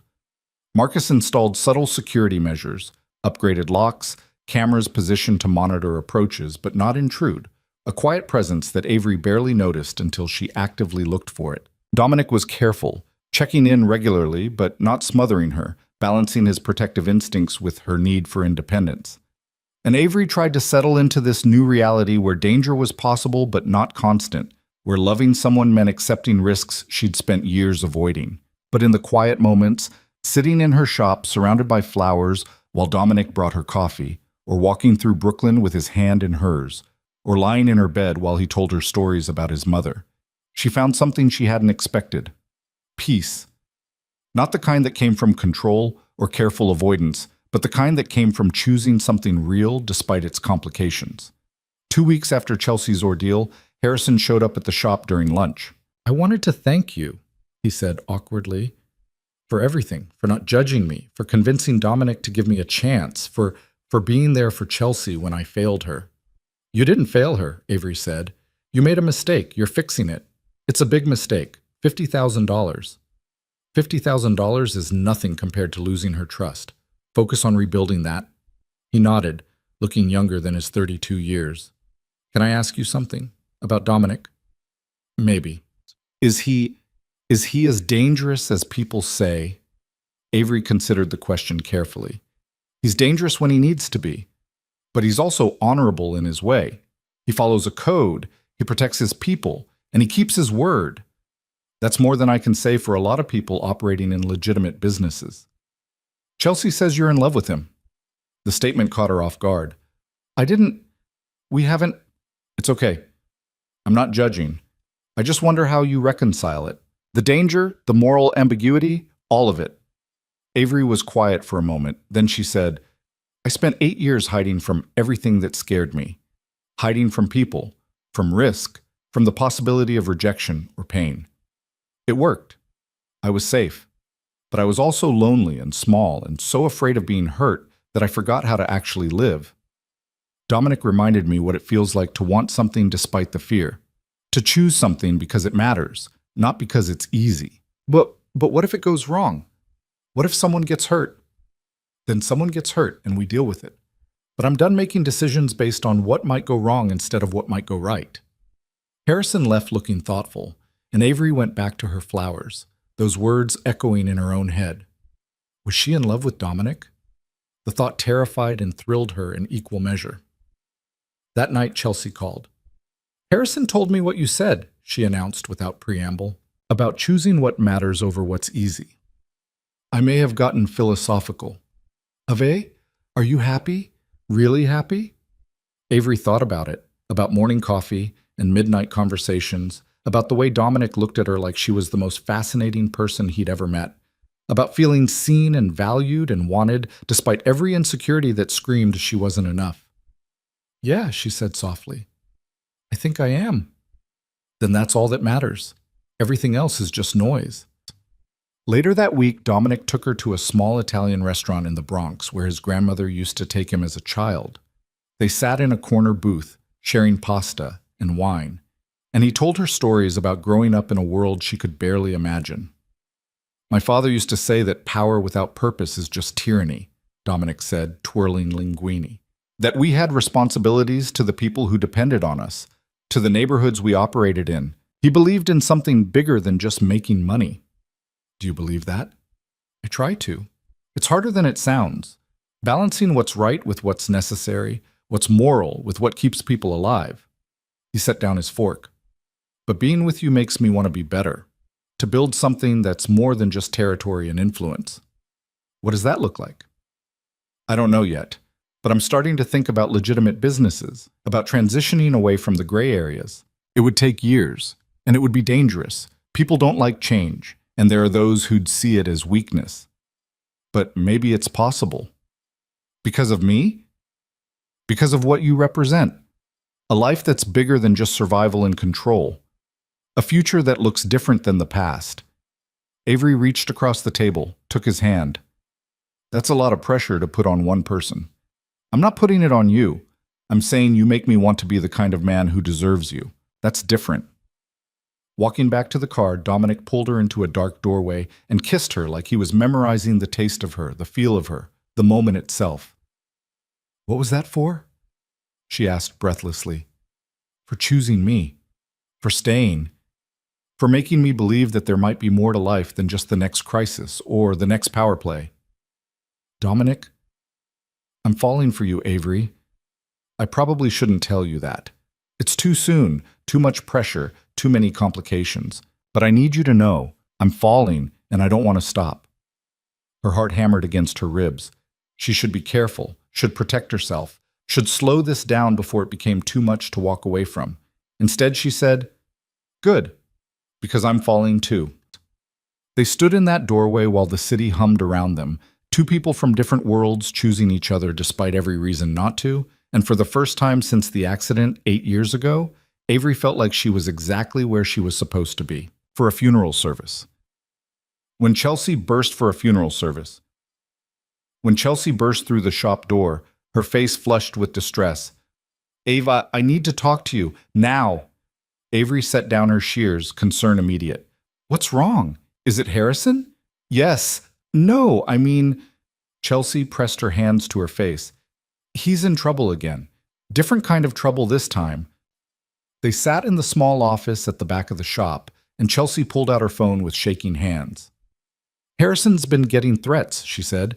"Anonymous messages saying he needs to convince Dominic to forgive the debt entirely, that working it off isn't good enough, that he needs to make it disappear." Avery's stomach dropped. "Who's sending them?" "We don't know, but Chelsea's voice cracked. "The last message said if Harrison doesn't make this happen, they'll make sure I regret it. They sent a photo of me leaving my yoga class yesterday. They're watching me." "Have you told Dominic?" "Harrison's terrified to. He thinks Dominic will see it as him being ungrateful, as trying to manipulate the situation. And I don't know what to do. I can't ask you to help because it's not fair to put you in the middle, but I don't know who else to trust." Avery took her friend's hands. "Of course I'll help. Let me talk to Dominic." "Are you sure? I don't want to cause problems between you two." "You're not causing anything. Someone's threatening you. That's what matters." That evening, Avery met Dominic at his penthouse apartment. The real one, not the safe house. It was the first time she'd been there, and the space surprised her. She'd expected cold and modern, all glass and steel. Instead, she found warmth, rich wood floors, comfortable furniture, bookshelves lined with actual books, photographs of people who must have been family. "This is beautiful," she said, running her fingers along a leather-bound volume of poetry. "My mother decorated it," Dominic said, pouring wine. "I haven't had the heart to change much." "You miss her." "Every day." He handed her a glass. "But you didn't ask to come over to discuss interior design. What's wrong?" She told him about Chelsea's visit, about the threats, watching his expression shift from warm to ice-cold in seconds. "Show me the messages," he said. Avery pulled them up on her phone. Chelsea had forwarded them. 5 messages over 3 days, escalating from suggestion to demand to outright threat. Dominic read them twice, his jaw tight. "The debt arrangement was generous. Harrison knows that. Anyone with sense knows that. Chelsea thinks someone's trying to use Harrison to manipulate you. They are, and they're using the women to do it." He set down the phone with deliberate care. "This is Vincent. Has to be. He's testing boundaries again, seeing if he can force my hand through indirect pressure." "What are you going to do?" "Handle it. But Avery," he turned to her, "this is going to get complicated. I need to make it clear that threatening civilians under my protection has consequences, but I also need to do it in a way that doesn't escalate into open war." "Which means what exactly?" "Which means I need to have a conversation with Vincent that makes certain things very clear. And I need Harrison to stop being terrified and actually communicate when threats occur instead of hoping they'll go away." "He's scared. You're intimidating even when you're being helpful." "Good. People should be scared of consequences. But Harrison needs to understand that I can't protect people who don't tell me when protection is needed." Dominic pulled out his phone. "I'm calling a meeting tomorrow night. Harrison, Chelsea, you, me, and Marcus. We lay everything out, establish protocols, and make sure everyone understands what's at stake. Tomorrow's Thanksgiving." He paused. "Is it? You forgot Thanksgiving?" "I've had a lot on my mind." He set down his phone. "Do you have plans? With Emily?" "We usually have a quiet dinner, nothing elaborate. She's actually spending this year with her boyfriend's family in Connecticut, so I was planning to just—" She stopped, realizing how pathetic it sounded. "Spend it alone?" "Maybe. I don't know. Holidays have been hard since my parents died." Dominic was quiet for a moment, then, "Have Thanksgiving with me. Here, I'll cook. I'm actually not terrible in the kitchen. We can do the meeting in the afternoon, then have dinner, just us." "You want to spend Thanksgiving with me?" "I want to spend most days with you. Thanksgiving seems like a particularly good one." Something warm bloomed in Avery's chest. "Okay. Yes, but I'm helping cook."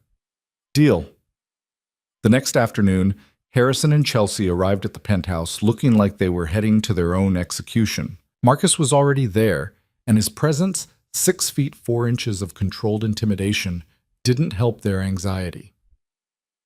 "Sit," Dominic said, his voice neither warm nor cold, businesslike. They sat.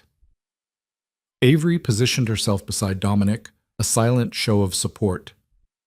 "Harrison," Dominic began, "you're going to show me every threat you've received, all of them, nothing held back." Harrison fumbled with his phone, hands shaking as he pulled up message after message, more than Chelsea had known about, at least a dozen over the past 2 weeks. Dominic read them all, his expression darkening with each one. When he finished, he looked at Harrison with something close to disappointment. "You were going to what? Hope they went away? Pay them off somehow? What exactly was your plan?" "I don't know," Harrison said miserably. "I didn't want to seem ungrateful. You've already done so much, and I thought maybe if you just what? Let them terrorize your wife? Put Avery at risk because these messages reference her too?" He leaned forward. "Let me be very clear about something. When you came under my protection, that meant you communicate threats immediately. Not when it's convenient, not when you figured out a plan, immediately. Because every hour you wait is an hour they have to escalate. I'm sorry. Sorry doesn't keep people safe." Dominic's voice cut like a blade. "But here's what's going to happen now. Marcus is assigning a security detail to both of you, not negotiable. You're going to vary your routines, check in at designated times, and report anything unusual instantly. Understood?" Chelsea spoke up, her voice small. "What about the debt? They want you to forgive it entirely." "The debt stands as is. Dominic said firmly. I'm not making financial concessions because someone's trying to manipulate me through threats. That sets a precedent I can't afford, but he paused. I'm going to make it clear to Vincent Castellano that civilians under my protection are off limits. That will handle the threat. How? Harrison asked. That's not your concern. Your concern is showing up to work, making your payments, and keeping your wife safe by following the protocols we established today. They spent the next hour going over security measures, communication protocols, what to do if threats escalated. Marcus was thorough, patient in a way that surprised Avery, explaining everything like he was teaching a class rather than preparing them for danger. When Harrison and Chelsea finally left, with Marcus's team following at a discreet distance, Dominic stood at the window, tension radiating from his shoulders. That was harsh, Avery said quietly. It was necessary. Harrison's a good man, but he's weak when it counts. Weakness gets people killed. He's scared. Then he should have said something sooner. Dominic turned to her. I know that sounds cold, but in my world, hesitation and poor communication are how civilians get caught in crossfire. I need Harrison to understand that. I think he does now. Good. He crossed to her, some of the tension leaving his shoulders. I'm sorry. This isn't how I wanted to spend Thanksgiving afternoon. It's okay. You're protecting my friends. I appreciate that. Even when I'm being harsh? Even then. Someone needs to be the bad cop. It might as well be you. He almost smiled. Come on, let's cook something. I need to do something with my hands that doesn't involve making threats or contingency plans. Cooking with Dominic was a revelation. He moved through the kitchen with the same precision he brought to everything else. But there was joy in it, too. He told her stories about learning to make sauce from his grandmother, about Sunday dinners with extended family that lasted for hours, about food being the one place where his world felt normal. My mother used to say that anyone who cooks with love can't be completely lost, he said, stirring risotto with careful attention. Even when I was neck deep in the family business, doing things I'm not proud of, I'd come home and cook. It kept me tethered to something human. Avery chopped vegetables, watching him work. Do you think about leaving? Walking away from all of it? Sometimes. More now than before. He glanced at her. You make me think about different futures, quieter ones. But you can't just walk away. No. There are too many people who depend on the organization, too many obligations and rivalries that would turn violent if leadership changed hands incorrectly. But I can transition things, slowly legitimize operations, set up successors, create exit strategies. He added wine to the pan, the alcohol hissing. It would take years, maybe a decade, but it's possible. Would you want that? A legitimate life? I don't know. It's all I've known since I was 17.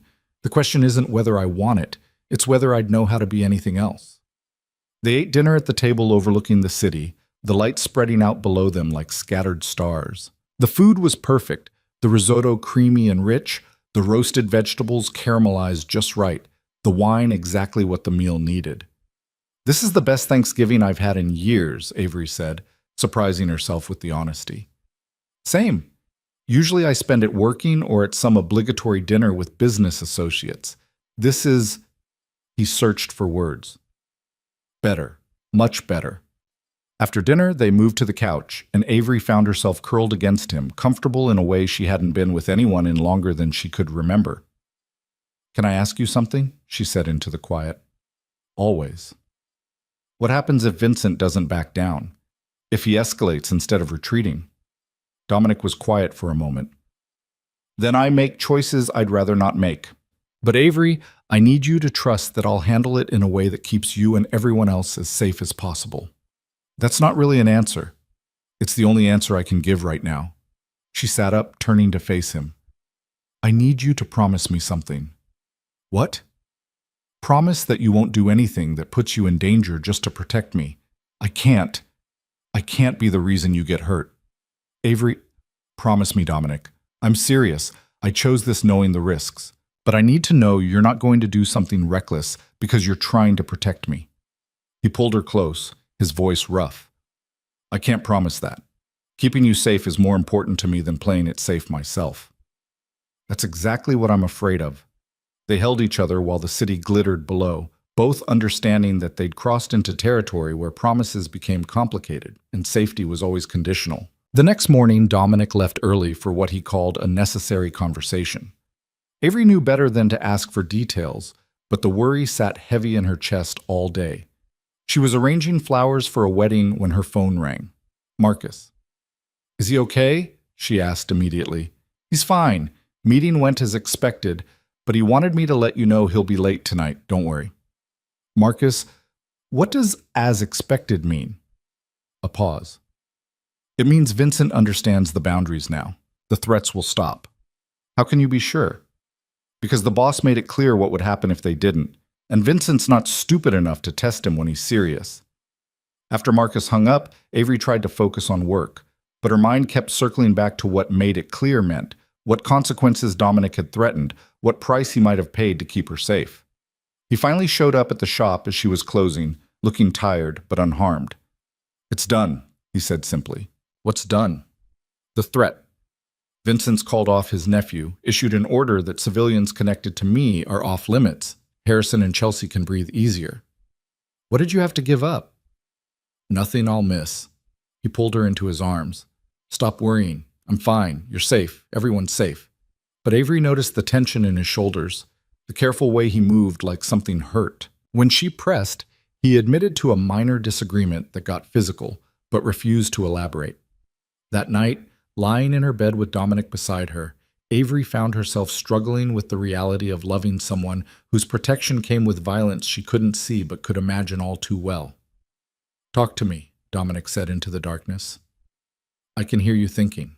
I'm trying to reconcile the man who cooks risotto with the man who does whatever you did today to make Vincent back down. They're the same man. I wish I could separate them for you, make it cleaner. But that's who I am, someone who will make you dinner and then go make threats that keep you safe. Both things are true." "I know, sometimes it's hard to hold both truths at once." He turned to face her. "Do you want me to lie? Pretend I handled it with conversation and rational negotiation?" "No, I want the truth. I just wish the truth was simpler." "So do I." He touched her face gently. "But this is what loving me looks like. Complicated truths and hard choices, and knowing that sometimes I do dark things for good reasons. And if I can't reconcile that, then you tell me, and we figure out what comes next. But don't suffer in silence trying to force yourself to be okay with something you're not okay with." Avery thought about that, about the freedom to struggle with the complications rather than pretending they didn't exist. "I'm okay," she said finally. "Not perfectly okay, but okay enough. I just need time to process sometimes." "Take all the time you need. I'm not going anywhere."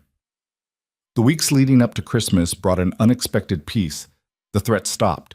Harrison settled into his job with a dedication that surprised everyone, and Chelsea began to relax again.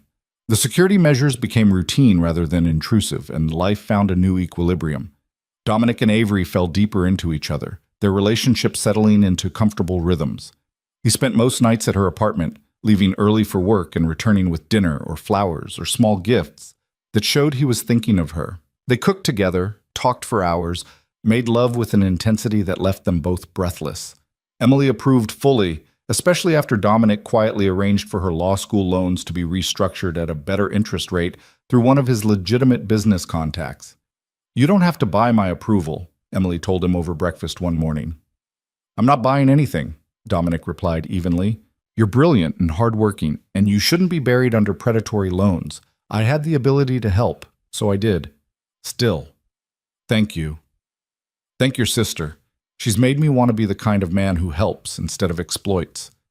The only shadow came from Chelsea, who showed up at the shop 3 days before Christmas with news that stopped Avery's heart. "Harrison's debt is paid off," she said, her voice strangely flat. "That's wonderful. How?" Dominic forgave the rest of it. "Just wiped it clean," said Harrison had proven himself and the debt was satisfied. Avery set down the holly she was arranging. "Why do you sound upset? This is good news." "Is it? Or is it Dominic making a gesture because you asked him to?" "I didn't ask him to do anything." "Not directly, but Av." Chelsea sat down heavily. "I can't tell if we're free of this or if we're even more indebted now. if this is kindness or strategy. And I hate that I can't tell the difference anymore. Have you talked to Harrison about this? He's thrilled. Says it's proof that hard work pays off, that Dominic's a man of his word. And maybe it is. Or maybe it's proof that you have more influence over him than you realize, and that influence comes with expectations we can't see yet. Avery felt a chill run down her spine. You think Dominic forgave the debt to manipulate me? I think Dominic does everything for a reason, and I think you being happy is important to him. Important enough to make a $50,000 gesture. That's incredibly cynical. Maybe. Or maybe it's realistic about the kind of man he is. Chelsea stood, her expression softening. I love you, Ave, and I'm grateful for everything Dominic's done, for you being there when I needed you. But I also worry that you're so focused on seeing the best in him that you're not seeing the whole picture. After Chelsea left, Avery sat among her flowers and tried to sort through the confusion. Was the debt forgiveness a gift? A manipulation? Both? Neither? That night she confronted Dominic directly. You forgave Harrison's debt. I did. He didn't look up from the pasta he was making. Why? Because he'd worked hard, proved himself trustworthy, and keeping him financially obligated to me served no purpose. Chelsea thinks you did it because of me, to make me happy. Now he did look up. Would that be so terrible? Using my position to make the woman I love happy? The casual admission, woman I love, should have melted her. Instead, it crystallized her concern. It would be if you're doing it expecting something in return, she said carefully, or if you're building up some kind of debt I don't know about. Dominic set down his spoon, his full attention on her now. You think I'm manipulating you? I think you're used to transactions, to every gesture serving multiple purposes. And I need to know, was forgiving Harrison's debt about helping my friends, or was it about influencing me? Both, he said simply. I genuinely believe Harrison earned it, but yes, part of my decision was knowing it would ease your worry and make Chelsea trust me more. Does that make it manipulation? I don't know. Does it? Avery, everything I do serves multiple purposes. That's how I've survived in my world for 18 years. But that doesn't make my feelings for you transactional. He crossed to her, his voice intense. I love you. Not because it's strategic, not because you're useful to me, but because you make me want to be better than I am. The debt forgiveness? Yes, it made strategic sense. But I also did it because I wanted to give you something that mattered. Both things can be true. How do I know when your gestures are genuine versus when they're strategy? You ask me, like you're doing now, and I'll always tell you the truth, even when it's complicated. He took her hands. I'm not going to pretend I don't think strategically, but my feelings for you aren't strategy. They're the least strategic thing in my life. Avery looked at him, this complicated man who'd brought light back into her carefully darkened world, and made a choice to trust. Okay, she said. I believe you. Just like that? Not just like that. But I'm choosing to believe you because the alternative is spending our relationship looking for ulterior motives in every kindness. And I don't want to live like that. He pulled her close, and she felt him exhale like he'd been holding his breath. Thank you, he said into her hair, for trusting me, for asking hard questions, for not letting me get away with easy answers. Someone has to keep you honest. You do that just by existing. Christmas came quietly. Emily returned from Connecticut full of stories about her boyfriend's chaotic family. Chelsea and Harrison hosted a small dinner party where Harrison seemed lighter than he had in months. The weight of debt finally lifted. Dominic gave Avery a vintage botanical print she'd admired at an antique store months ago, proof that he remembered small details, small moments. She gave him a leather-bound journal, empty pages waiting to be filled. For what? He asked, running his fingers over the cover. For the life you want to build. The one that's different from the one you inherited. You told me you think about quieter futures. This is for planning that future. He looked at her with such raw emotion that she had to glance away. I don't deserve you, he said quietly. You've said that before. I still don't agree. Well, you're stuck with me either way. They spent Christmas night at his penthouse, the city spread out below them, talking about possibilities and futures and all the complicated ways their lives were intertwining. I'm going to start transitioning the business, Dominic said suddenly. legitimizing operations, establishing proper corporate structures, creating distance from the gray areas. Because of me? Because of us. Because I want a future that's more than just surviving from crisis to crisis. Because you make me believe that future is possible. He turned to her. It won't be quick, and it won't be safe. People will resist change. We'll see it as weakness. But I'm going to do it anyway. Dominic, I'm not asking you to change your entire life. I know. But I'm choosing to anyway. For me, for you, for whatever we're building together. He pulled out a small box, and Avery's breath caught. But instead of a ring, it held a key. It's not what you think, he said quickly. It's a key to this apartment. I want you to have a place here, not asking you to move in, not yet, but asking you to have somewhere that's ours, where you can be whenever you want. Avery took the key, the metal warm from his hand. This is a big step. I know, but I'm done taking small steps with you. I'm done pretending this is casual or temporary. You're it for me, Avery. However long it takes, whatever complications come, you're it. She kissed him then, pouring everything she couldn't say into the kiss, her love, her fear, her hope, her trust. I'm it for you too, she whispered against his lips. Complications and all. They made love slowly that night, a promise sealed in touch and breath and whispered words. And when Avery fell asleep in his arms, she dreamed not of the past, but of the future they were building together, complicated, imperfect, and absolutely real. The new year arrived with unexpected gentleness, like the city itself had decided to give them a moment of peace before the next storm. Avery spent New Year's Eve at Dominic's penthouse, watching fireworks explode over the harbor, while he held her close and whispered plans for a future that felt increasingly possible. January brought bitter cold and the slow, steady work of building something real. Dominic was true to his word about transitioning the business. Avery could see it in the late-night meetings that shifted from his usual associates to lawyers and accountants, in the way he talked about corporate structures and legitimate investments with an intensity that matched how he used to discuss territory disputes. I'm setting up a foundation, he told her one morning over coffee at the shop, for families affected by violence, scholarships, counseling services, job training, using some of the family money for something that actually helps people. That's incredible, Avery said, genuinely moved. What made you think of it? You did. The way you rebuilt after your accident, the way you help Emily, the way you create beautiful things instead of destructive ones. I want to do something like that.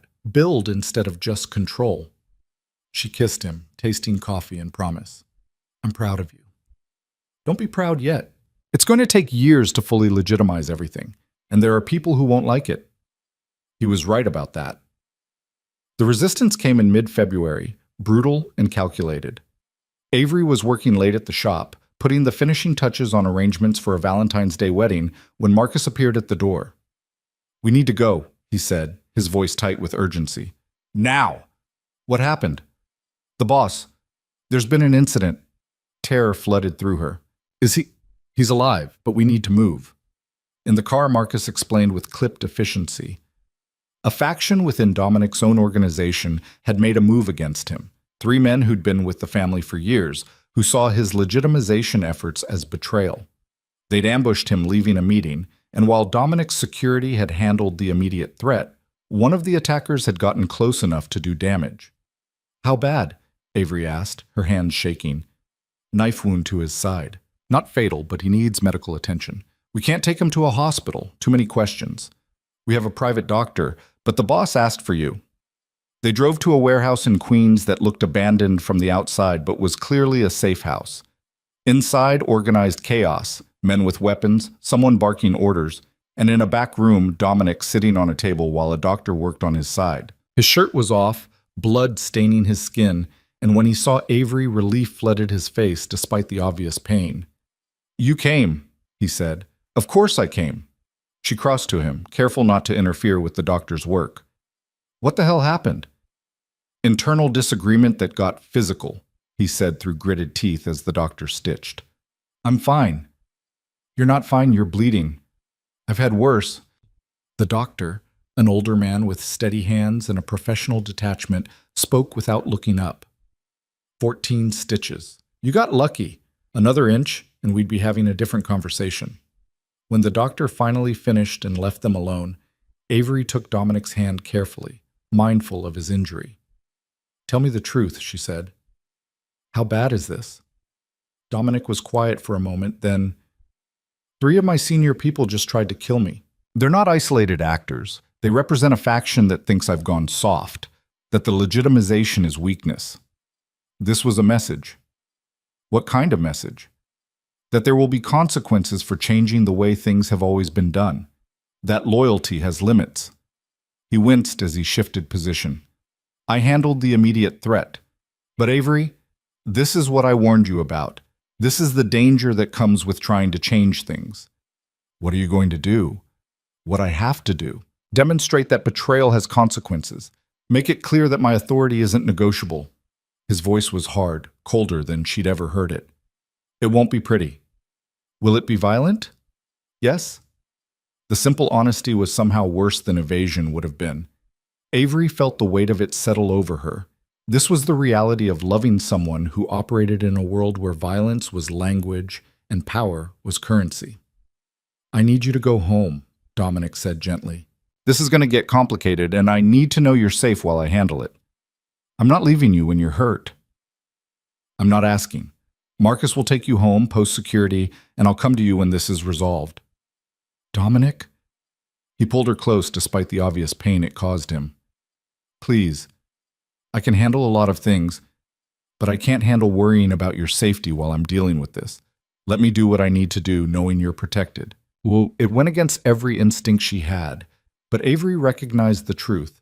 She would be a liability here, a distraction he couldn't afford. "Okay," she said finally, "but you call me.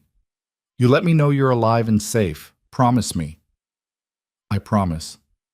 She kissed him carefully, tasting blood and fear and desperate hope, then let Marcus lead her away.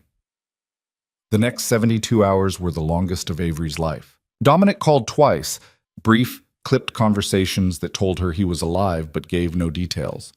Emily stayed with her, a steady presence, while Avery tried and failed to focus on work, on normalcy, on anything except the sick worry that churned in her stomach. Chelsea called on the second day.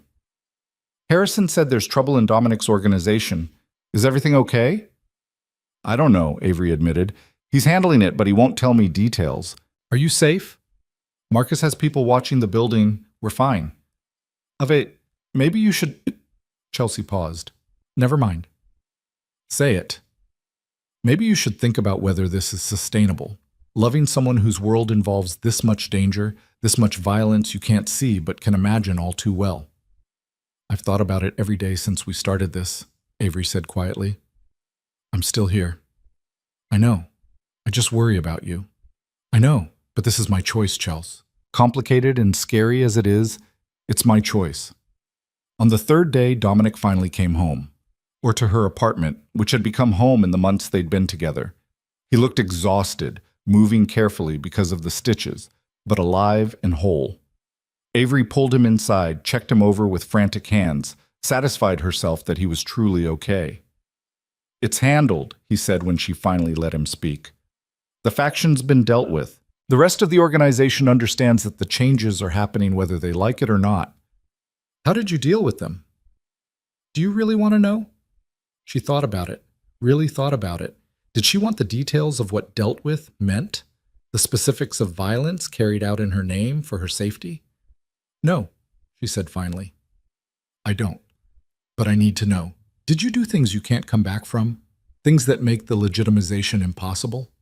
"No. I handled it in a way that reinforces authority without undermining the long-term goals. But Avery," he took her hands, "I won't lie to you. People were hurt. Decisions were made that I'm not proud of. This is who I am when threats emerge. This is what protecting what's mine looks like." "I know." She did know, had known from the beginning. "Are you okay?" The question seemed to surprise him. "I'm alive." The bleeding stopped. "I'll heal." "That's not what I asked. Are you okay? Emotionally, mentally, in all the ways that matter beyond the physical?" He pulled her close, and she felt him exhale shakily. "I don't know. I've done things this week that He stopped. I don't know how to reconcile the man who wants to build foundations and legitimize businesses with the man who just did what I did. I don't know how you reconcile them. The same way I've been reconciling them since we met, Avery said, by understanding that you contain multitudes, that you can be both violent and gentle, strategic and sincere, dark and light. You're not one thing, Dominic. You're everything at once. That's very generous. It's very honest. She pulled back to look at him. I'm not naive about who you are, but I also refuse to reduce you to just the dark parts. You're more than that. We're more than that. They held each other while the city hummed beyond her windows, two people choosing each other despite every complication, every danger, every reason to walk away. Over the next weeks, life slowly normalized again. Dominic's wound healed cleanly. The organization stabilized under his renewed authority. The legitimization efforts continued, slower now, but steady, and Avery's shop thrived. In March, she hired her first employee, a young woman named Sarah who had an eye for design and desperately needed a second chance after a rough few years. In April, she expanded into the space next door, doubling her square footage and inventory. You're building an empire, Dominic teased one evening while helping her arrange the new space. Hardly, just a slightly bigger shop. It's more than that. You're creating something that lasts, something that helps people. Sarah, your customers, everyone who walks in and leaves with beauty in their hands. You sound proud. I am proud. You took something small and scared and you grew it into something confident and thriving. That takes courage.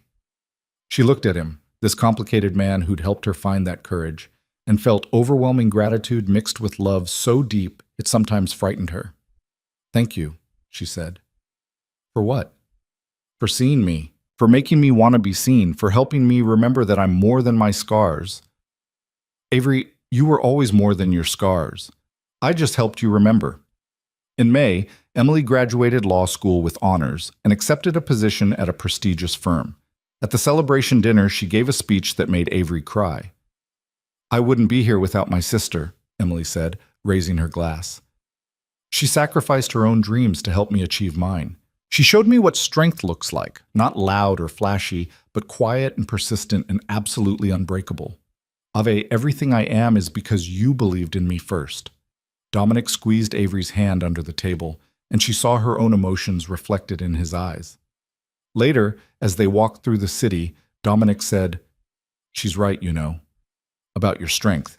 You don't see it because you're living it, but everyone else does. I don't feel strong. Well, strength isn't about feeling confident. It's about doing hard things despite the fear. You do that every day. So do you. We're quite a pair then?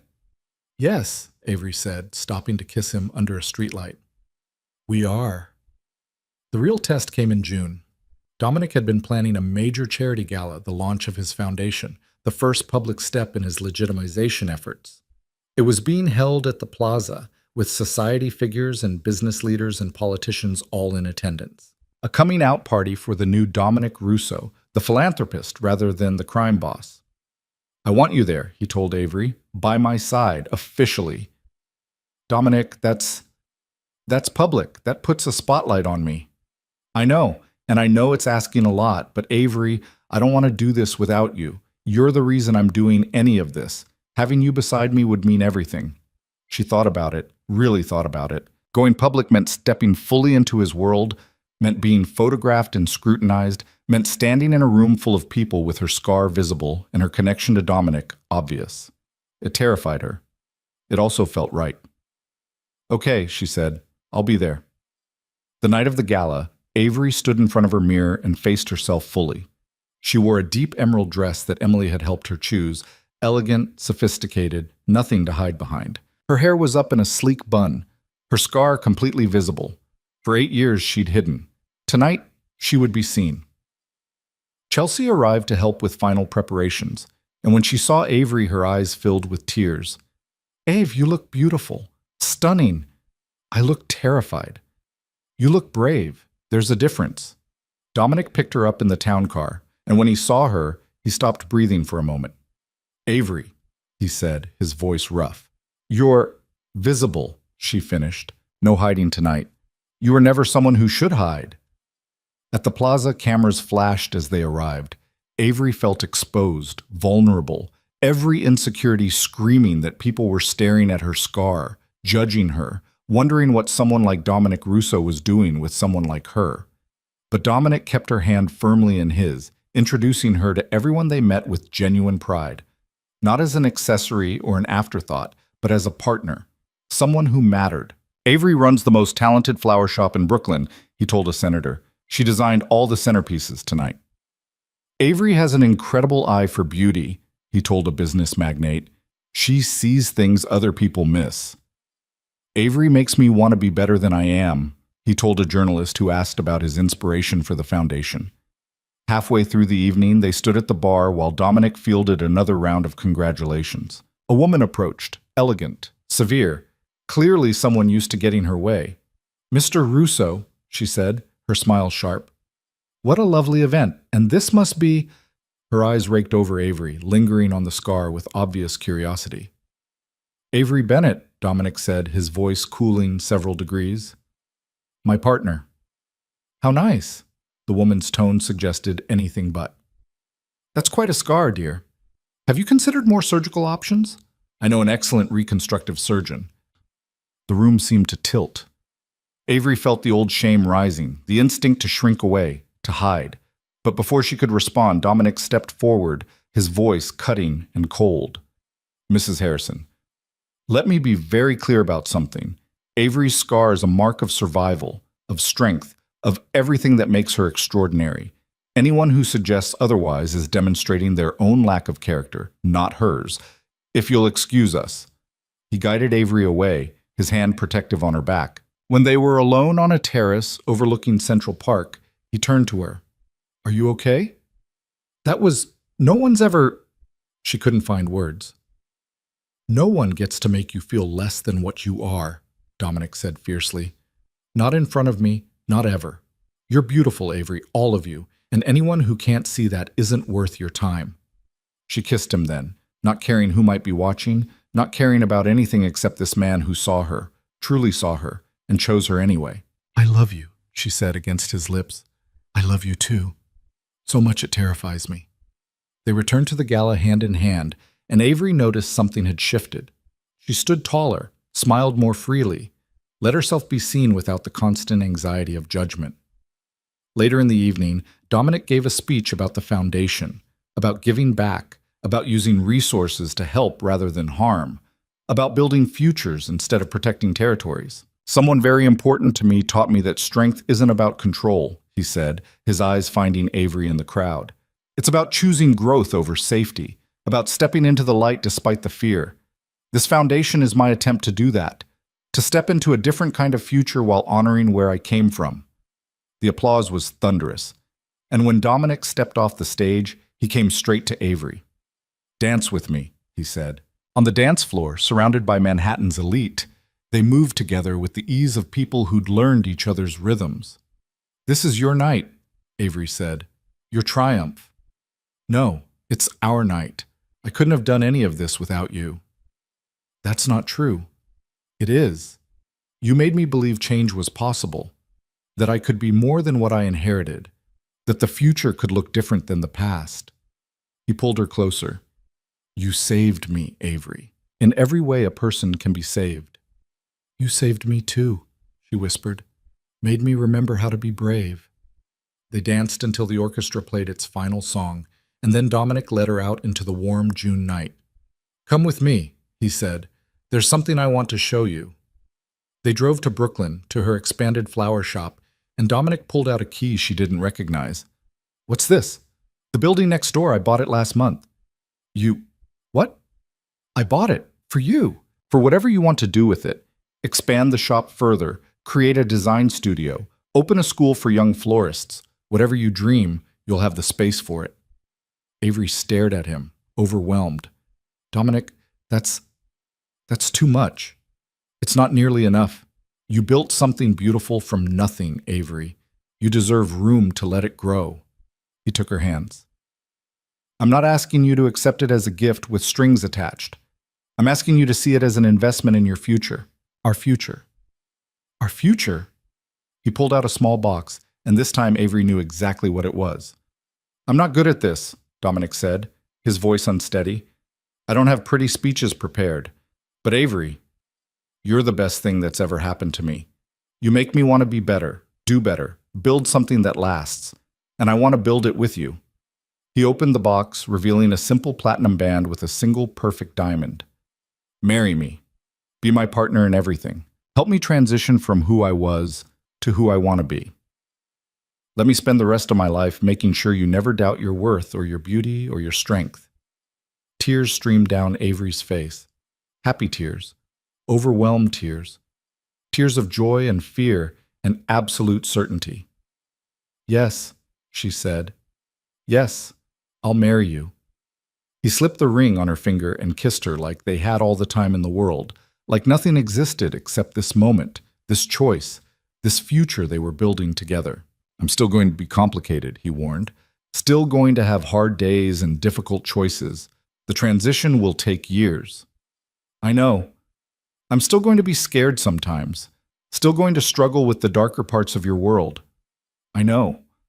So we'll figure it out together," Avery said. "Complicated and scared and absolutely certain this is what we want." "Absolutely certain," Dominic agreed. 6 months later, on a crisp December evening, Avery Bennett became Avery Russo in a small ceremony at the same plaza where they'd met at Chelsea's wedding. The guest list was intimate. Emily and her boyfriend, Chelsea and Harrison, Marcus, and a few of Dominic's most trusted people, the small circle of friends Avery had cultivated who loved her for who she was. She wore a simple ivory dress, her hair up, her scar visible, her face radiant with happiness. When the officiant asked if anyone objected, the room fell silent. And when Dominic looked at her with such love that it took her breath away, Avery remembered crying at this exact spot during Chelsea's wedding, feeling invisible and lonely and convinced that joy like this wasn't meant for her. How wrong she'd been. "I do," she said when the moment came, her voice strong and clear. "I do," Dominic echoed, his eyes never leaving hers. They kissed as husband and wife while their small gathering applauded, two people who'd found each other in the shadows and chosen to step into the light together. At the reception, Chelsea pulled Avery aside, her eyes bright with tears. "You look so happy," Chelsea said. "So fully, completely happy." "I am. Terrified and uncertain about 1,000 things, but happy. That's all that matters." Chelsea hugged her tight. "I'm so proud of you, Ave, for taking the risk, for choosing love over safety." "It was always worth the risk," Avery said, looking across the room at her husband, who was laughing at something Marcus said, his whole face transformed by joy. "He was always worth it." Later, Dominic pulled her onto the dance floor for their first dance as a married couple. The song was something slow and romantic, perfect for swaying close while the world spun around them. "Remember the first time we danced?" Dominic asked. "At my foundation gala? When you defended me against that awful woman. When I fell even more in love with you than I already was." "You were already in love with me then?" "I was in love with you from the moment you cried at Chelsea's wedding," he admitted. "I just didn't have words for it yet." Avery pulled back to look at him. "All those tears I tried to hide. You were watching every single one. Every single one. And now I get to watch the happy tears too. The joyful ones, the overwhelmed ones, all of them." "You're going to make me cry right now." "Good. Cry if you want to. You never have to hide anything from me." So she did cry, right there on the dance floor, happy tears that fell freely while her husband held her close and their small circle of loved ones celebrated around them. A year after the wedding, Avery stood in her expanded shop, now taking up 3 storefronts, employing 6 people, with a design school for underprivileged youth operating in the space Dominic had bought for her. The shop had been featured in design magazines, had done flowers for some of Manhattan's most prestigious events, had become exactly what she'd dreamed it could be. But more than that, it had become a place of transformation. Young people like Sarah came through, learning skills and confidence. Customers came in feeling invisible and left feeling seen. Every arrangement that left her shop carried with it a small piece of the hope she'd found when she stopped hiding. Emily worked nearby now, her law practice thriving, stopping by most mornings for coffee and sister time.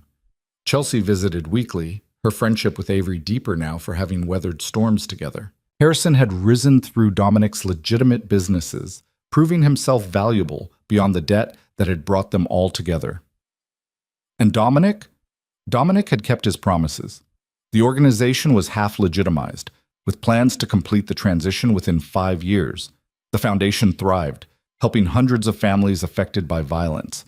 He still had hard days, still made difficult choices, but he was building something better than what he'd inherited. He came to the shop most mornings, bringing coffee and stealing kisses between customers, looking at Avery like she was still the most fascinating person he'd ever met. One morning in early spring, Avery was arranging tulips when Dominic appeared with his usual coffee and something else, a small potted plant. "What's this?" she asked. "Sunflower seeds, your mom's favorite, from what you told me." He set the pot on her desk.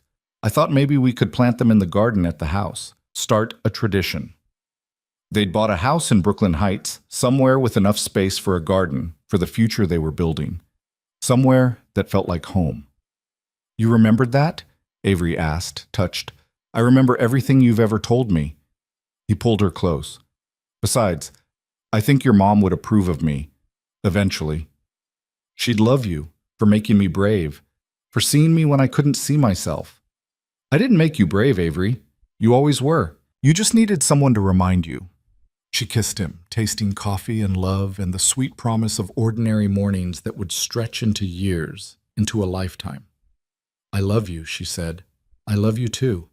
Every complicated, beautiful, perfect part of you." Through the shop window, Avery could see the city waking up. People rushing to work, cars honking, life happening in all its chaotic glory. She thought about the woman she'd been at Chelsea's wedding, hiding in the back row, making herself invisible, convinced that safety meant staying small. That woman felt like a stranger now. The woman she'd become, the one who ran a thriving business, who'd married a complicated man and built a complicated life, who wore her hair up and her heart open. That woman knew better. Safety wasn't found in hiding. It was found in choosing brave, in stepping into the light despite the fear, in letting yourself be seen by someone who saw all of you and loved you anyway. Emily appeared at the door, late for work but grinning. "Just wanted to say good morning before my deposition." "Good luck," Avery called. "Don't need it. I'm brilliant, remember?" Emily winked and disappeared into the morning. Dominic's phone buzzed. Business? Always business. But he silenced it without looking. "That could be important," Avery said. "This is more important. This moment, right here." He touched her face gently, his thumb brushing the scar that had once defined her. "And now was just one part of everything she was. Every moment with you is more important than anything else." Later that evening, they planted the sunflower seeds in their garden while the last light faded from the sky. Dominic's hands were gentle with the soil, patient with the placement of each seed. "Think they'll grow?" Avery asked. "With you tending them? Absolutely. You have a gift for making beautiful things flourish."